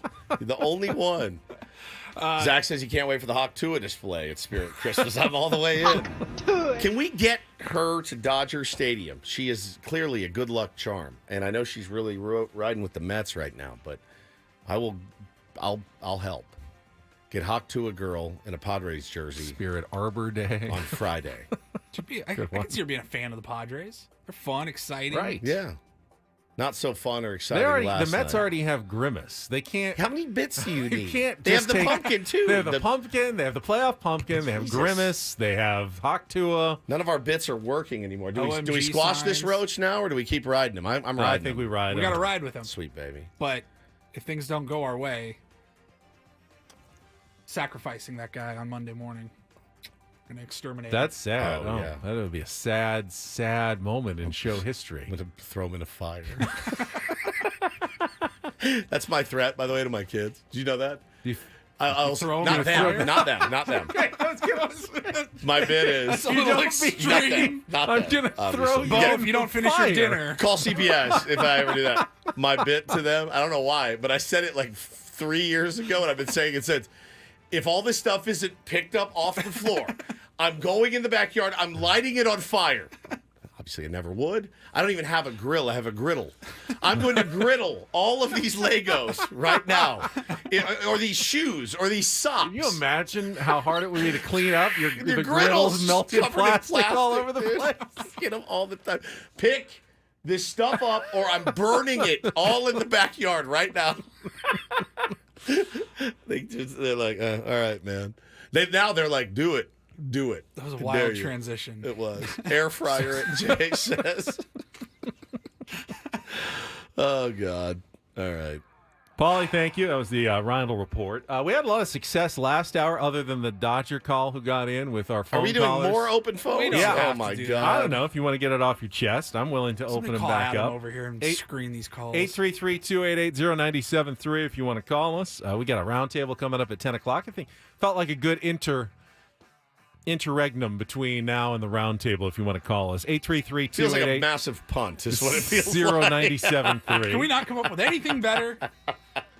We have only so many ideas. That's And, true. our listeners are smart. Tier 1s are smart. You may have thought of My something man's that sitting on 10 different topics for the He's round just table. we sitting didn't on think them. of. I'll break out a roundtable topic or two if you want as All right, well. do that. Coming up after traffic here on 97.3 The Fan.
Hamul Casino. Fun above all else.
All right, here we go.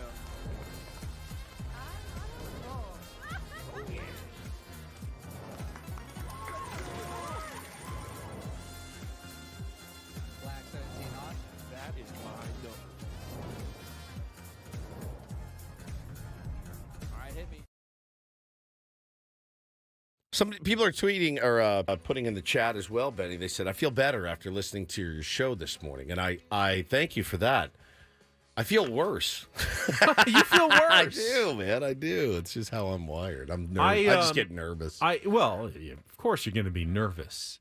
The one thing about this team that entirely through the 162 game season and now the playoffs, every time that they have needed to turn it around, they have. That's true. You know, I mean, even in the first half of the season, you know, when they had those five, there's a number of times in the first half of the season with the 5-game losing streaks, you go, if they don't turn it around soon, they're going to bury themselves. But they did every time. Second half of the season, every time they lost a couple of games, they turned it back around again. When they lost to the Dodgers in game 1, they turned it around and won games 2 and 3. Every single time they've been asked to bounce back from something, they have successfully done so this year. Yeah, no doubt about it, man. It's the one constant character-defining trait of the 2024 San Diego Padres. Doesn't mean they're going to win tomorrow, but certainly there's no reason you should feel like worried, like they've fallen apart, they're not going to be able to figure it out, and they can't bounce back. No, they can. They absolutely have many, many, many, many times, and I don't think there's going to be a an ounce of worry in that clubhouse that they're not going to go out and perform well in the game tomorrow. The only worry is that the Dodgers could also perform very well. And when two teams perform well in a baseball game, it tends to come down to, maybe a lucky break or two, a ball that falls in or one that doesn't fall in. It's not something you can totally control. Yeah, I mean, I just saw our buddy Clayton just DM me. He said, I saw a fun stat. They played 18 innings of baseball at Petco Park for the NLDS. Padres have only scored in one of them, and the series is tied. You did enough to win that game the other night, and you did enough to lose that game last night. And we needed a split in L.A. They needed a split in Petco. We each got it. Again, blow for blow, blow for blow. And if you're looking at it, and I've learned not to do this, right? You can't do it anymore. You can't look on paper and go, well, we're very clearly set up better to win this game, because if you were going to do that, last night's paper would have said, oh, Padres Padres no problem. Freddie Freeman's out of the lineup, bullpen day. You've got Dylan Cease, albeit on short rest, but yeah, you like your chances. Now, it really, as you mentioned earlier, the odds are essentially a coin flip, 50.5% to 49.5%. According to Fangraphs. That is a legitimate anybody's ball game. So you're right, man. It's going to come down to winning on the margins. It's going to be the extra base you take. It's going to be the non-bobble of a throw. It's going to be the sprinting down the line. It's going to be, maybe. Something like that. But leave it all out there. Leave it all out there. And then one thing these guys have done for us the entire season is they've inspired us a lot. They're an inspiring bunch of dudes. And I hope that continues. It's strange. Ben said earlier in the show that yesterday may have been the worst home performance all year. Now, I don't disagree with that.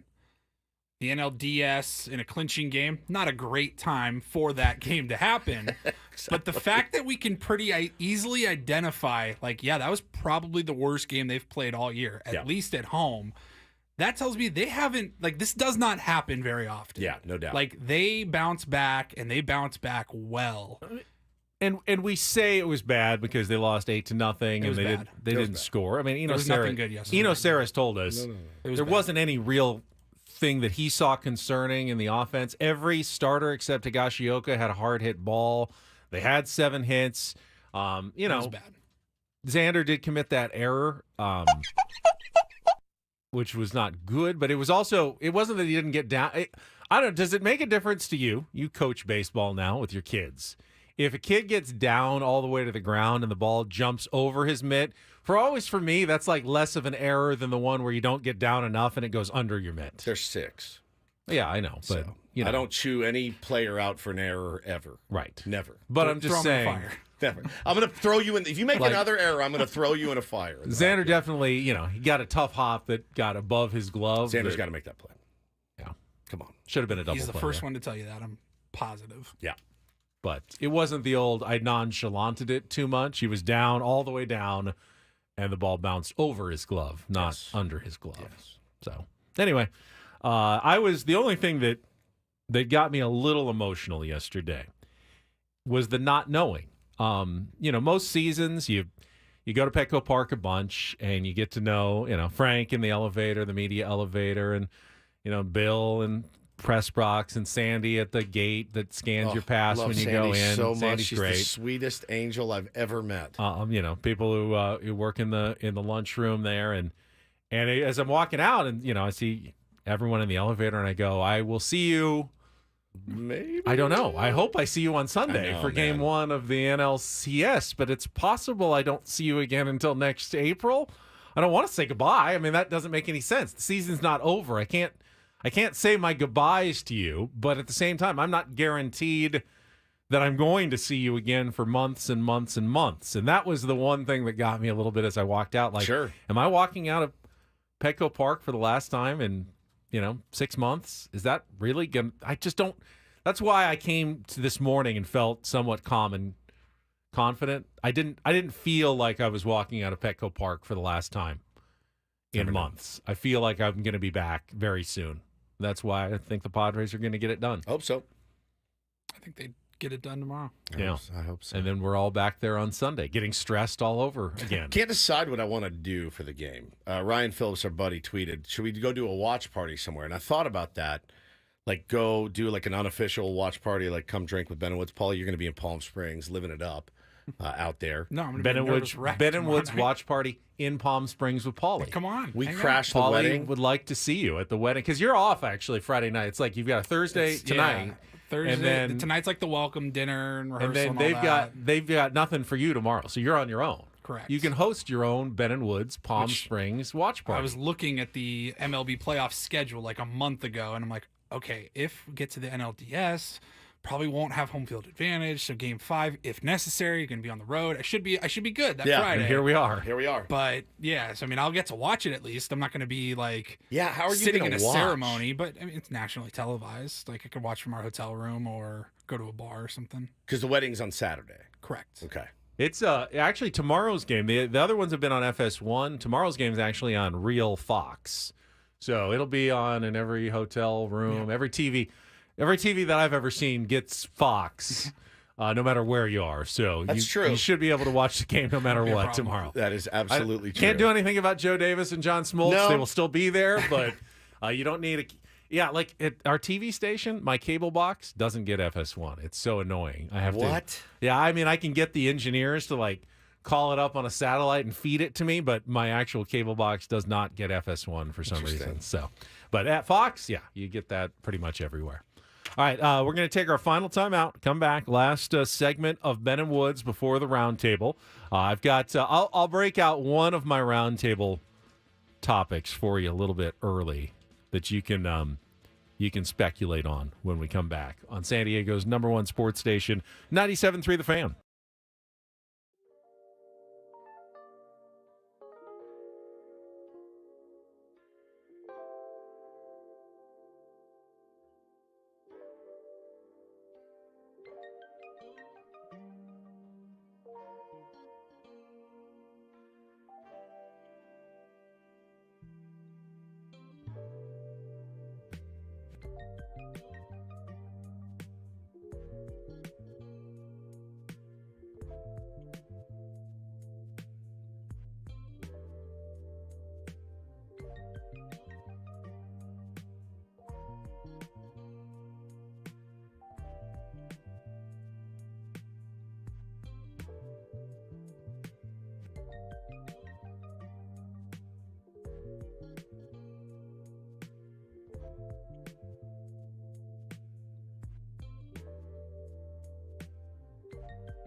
I was watching one of the Dodgers players get interviewed after the game. Might have even been ESPN. I want to say it was Will Smith. Is it at 7 Mile Casino? No. And he said that the team was really, really loose before the game yesterday. In fact, they were playing mini golf in their clubhouse. It's a good bit. To stay loose. The before fake the loose game. bit? Yeah, it happens. You know, you have to convince yourself. Baseball players are really like that, where they're like, no, I'm cool. I'm so laid back right now, you have no idea. And your feet under the water are paddling a million miles an hour, you know. But those guys are professionals, man. They don't have those guys have been in these big moments before, so it wouldn't surprise me if they were actually loose. So, you know, I've been in the visitors clubhouse at Petco Park before, and I was trying to think, how would you set up a mini golf course in there? What are you using as the holes? Did you bring putters and balls with you? Like, who set this up, the mini golf tournament in the Dodgers clubhouse before the game? And is this really the reason why you were loose and you came out and won? Is this genius managing by Dave Roberts? Is this a player inspired? I'm sure he didn't do it. I'm sure it was I was struck by there was no follow-up questions to the mini golf. I would have gone, like, how many holes was this? Of course you would have. I wanted to know all the we're using like the color, like the two-tone golf balls, like miniature golf, or you're just using regular Callaway Chrome Tours as your balls. I was very interested in the mini golf at Petco Park yesterday. Maybe they want to come back for the links at Petco Park later. If they love playing golf at Petco Park so much, a couple months they can do the links.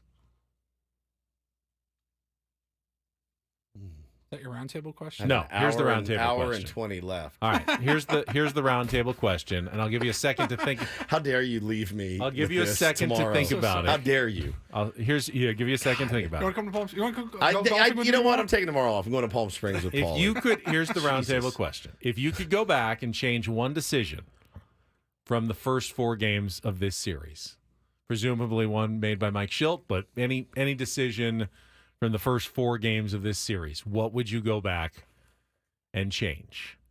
Think that over, and we'll answer that little roundtable preview question right after this check of traffic on 97.3 The Fan. From the 97.3 The Fan Traffic Center, here's Kelly Danick. Couple problems wrapping up our morning drive. Westbound 52 right at the southbound 805 connector ramp. There's a collision over to the right shoulder. Also, car fire northbound 15 past Carmel Mountain Road. Appears to be over to the right shoulder. Still clearing an accident on eastbound 78 right before the 15. I'm Kelly Danick with Ben and Woods, San Diego's #1 sports station, 97.3 The Fan. I think this is a tough one. to actually go back. And maybe this is a credit to Mike Schilt. I think there's an obvious one that a lot of people are screaming at. Don't start Dylan Cease on 3 days rest. And that's a valid answer. I just want to know that what would you have done? We all said this morning that we would do that again. Yeah, that's why. Yeah, I was okay with that decision. I'm still okay with that decision, largely because I don't know what else I would have wanted instead. I still don't think Martin Perez was the right answer. And even if he did throw better than Dylan Cease did, it doesn't help you win that game. Right. It doesn't change anything. You're trying to change something, which then brings me back to game one. Like, what could you have done differently? And I think, to me, the biggest change that I would make was I'd go after Mookie Betts with 2 strikes and not intentionally walk him there. Yeah, if I could go back in game one, when you had 2 strikes on him, a 2-2 count, I would have just pitched at him. Instead, the inning ended up getting to Teoscar Hernandez, who out that 2-run single off Jeremiah Estrada. Turned out to be the difference in the game. Yeah, man, it's a good one. That's certainly a good one. Somebody in the chat said game one, use Yu Darvish instead of Dylan Cease, which is a pretty good answer there. Again, our fan base is no different than any other fan base, where we like to be reactionary after things happen, which is just so easy to do. I will say that inning, for the first time all season, looked a little bit spirally. Like, oh, God, it just sped up. And it was a small little thing, but if you remember, Schilt held up 4 fingers, but Ruben was on his way out. Then Schilt stopped him. Ruben did the start and the stop and then walked out to talk to the pitcher. That one to me was like, oh, this feels a little bit like it's getting away from us. And it did. That inning spiraled a little bit. But I don't think any of us could ever understand how quick that game moves. And especially a game last night, which is why I want to give credit to Dave Roberts. Managed his tail off last night. No question. Every time you thought you could counter, you couldn't. He had a guy ready to go. And it just lined up perfectly. Can he do that again in a game 5 in L.A.? I have no idea. It depends on what our top 3 in the order.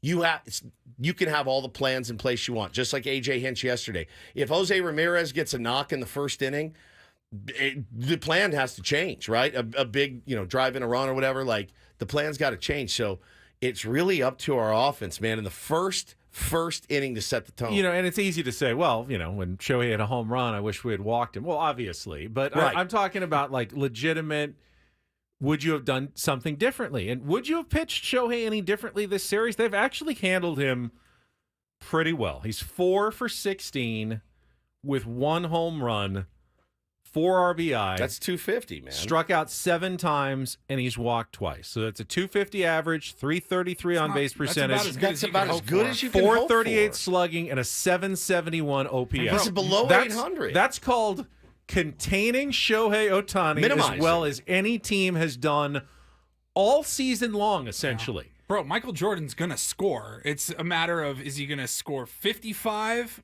or are you going to limit him to 26? That's something that you sign up for. 771 OPS for Shohei Ohtani. They struck him out like 6 or 7 times. 7 times? 7 times. Yeah, the Dodger with the best OPS in the series is Mookie Betts, the guy who, 24 hours ago, everyone was saying, or, 36 hours ago, everyone was saying, boy, this guy is the biggest struggling playoff, no-show in the history of Dodgers baseball. 1,056 OPS, best on their team in the postseason. Mookie Betts, right there. That's how quickly I think these things can change in a small sample size playoff series. Knowing what you know now, maybe Fernando Tatis Jr. at the top.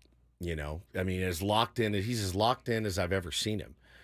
So I maybe that's something you do. Arise he's really hurt us, and I love Luis a lot. Great Padre. And when he's doing what he's supposed to be doing, which is getting 2 hits a night at least, setting the table for the big boys, it changes everything. You're talking about a guy pitching out of the stretch instead of the windup, Benny. You're talking about traffic on the base paths. You're talking about pressure just ratcheting up. When he gets on, you saw it. The very first game, very first AB, gets a knock, he comes around to score. That's what you need from your leadoff hitter, and he has not been delivering right now.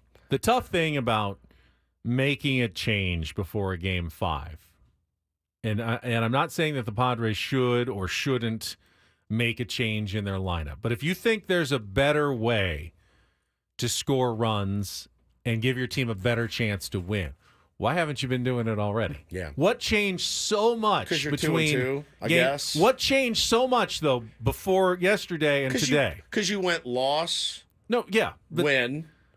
So you're going to keep rolling, right? See, now that's superstitious type thinking. No. Not really. You're just rolling with the Don't fix what ain't broke. Yeah. 1-2 in a row. It's not superstition. That's just not, won that's not 10-2. That's not logical thinking, though. If you didn't think Luis Ariz was hitting well enough to be at the top of the lineup, but you trust him to break out of it. But then why don't you trust him today? I'm not saying I don't. I'm saying if you were going to make a move, you could. And they don't have a game today. But if you were going to make a move, you should have made it yesterday. If you Maybe. didn't, I if would you have been didn't fine with that too. Just because they had won 2 in a row, if you think there's a better way to win a game, you should never let the results of previous games stop you or force you into making a change that you don't think is right. Then you'd never make a change. Well, yeah, you would. Yeah, absolutely. There's, hey, Jackson Merrill's been, solidly hitting for a few weeks. He looks like he's ready to handle a move up in the lineup. And you did it. They did it in September, but they moved him up after, evidence and giving it some thought and deliberation. But you just said you can't use yesterday's results to influence how you make the lineup the next day. And I think you can. Right? Well, I mean, if a guy truly looks like he's complete, Luis Ariz got a hit in his most recent at bat. If you're using the most recent results, you go, he's back. Let's put him. Why would you take him out of the top of the lineup? He just got a hit. Jurickson Profar got a hit in his last at bat yesterday as well. Are you really going to do something that you have been doing pretty much all season? Probably Ariz won't. leading off. Jurickson batting third, Tatis batting second, Machado, fourth. That at least until they made the switch with Merrill. That has been your 1, 2, 3, 4. As soon as Tatis came back and those guys have been healthy, that's what you've been riding with. That gave you the best record in the second half. That has made you 4-2 in the playoffs, which is a better record than you even had in the second half of the season. This is exactly what has worked for you for months now, and you're going to change it right before Game 5. That's why they call it a panic move if you do it. Yeah. One move that I was expecting, not necessarily calling for myself, but expecting that they've done all season long, bottom of the 5th inning, I think it was single walk, Higgy at the plate. Yeah. Now, Higgy's been on fire with the big bat, and I guess that's what you're hoping for. I was expecting a bunt all the way. What was the score then? 5-0. 5-0. To me, watching that moment, I would have been livid. I know you would have, and I might have been too. I'm just saying I was expecting it. I was surprised Schilt didn't call for it. Lefty on the mound, right in Vesia. Yep. If you can get a run, what if you got to spark a 3-run homer, his 4th of the postseason? I was picturing in that situation, Higgy can get you back into the game. Me with too. One swing That's here. exactly. And he took a rip on one that I thought, oh my God, that was the one. And then Vesia threw a nasty slider down and in. It was over at that point. But yeah, I'm chasing 5 there with my 9-hole hitter. I'm fine with him swinging away. Just again, no execution last night. Yeah, to come back from 5, moving the runners over maybe helps you. Maybe get 2 if you get a single, but you need more than 2. You need 3 times to score 2 runs to get there. The way to get a big inning is not to give up outs, and you needed a big inning there. I would have been on Woods' camp there. A bunt would have been. I would not have liked it. Would have been the wrong thing. Surprised Schilt didn't call for it. It seemed like a move he might have made. Now, if it was a 1-run or a 2-run game, okay, no brainer. Okay, I could live with that. But in a 5-run game, you can't give up any of your outs. You may need every single one of those outs to put together a big inning to get back into the game. In the 5th inning, I was reaching the point where I'm like, they haven't gotten anything going, though. And if that sparks anything, go for it. I mean, if a sack bunt sparks your team, you may be done for. You know what I mean? Down 5 runs, if that's what you're looking for. We'll see how they answer. I saw somebody in the chat saying I wanted to see a little more fire from the guys after last night's loss, and I disagree. I do, just based on this person, knowing the personality of this team. We've talked a million times. They have an innate ability to flush crap games, and that was a crap game. They know it was a crap game. Jackson Merrill after was like this. They asked him a question. He goes, "Whew, Like, hey, man, that's over. We got to move forward. Just go play Padres baseball the way that you've done it. It's given you the second best away record in baseball this season. You played second best record on the road. Go do it, man. You just took it to them in Dodger Stadium. So go take it to them again. When we came back after Game 1 and did our show, I made a big point. Xander Bogaerts, what he said after the loss in Game 1, that They're was all bad. Every playoff loss is excruciating, and it stings. And if you want to win a championship, you got to wear it. You have to be able to bounce back from those. You have to. You have to be able to wear it. You just do. And they did in Game 1 brilliantly, and came back in Game 2 like Game 1 never happened. I mean, like it never happened. They're now going to have to do it again from Game 4 to Game 5. And if they do that, they will have a very good chance to win tomorrow night at Dodger Stadium. And we all agree that if Dave Roberts goes out and employs the exact same system that they used last night, he can justify that. Yes, he 100%. No one in L.A. is going to be saying, you have a $325 million starting pitcher in Yamamoto you didn't start. I think it would be the opposite. If you started Yamamoto, that's when they start coming for your head because we've crushed that guy. We've been in the last 30 seconds here, so this is probably a topic for tomorrow. Is Dave Roberts even the one who makes these decisions for the Dodgers? Or is Andrew Friedman telling him, here's what we're doing today? This is what's happening. I don't even know, really, for sure.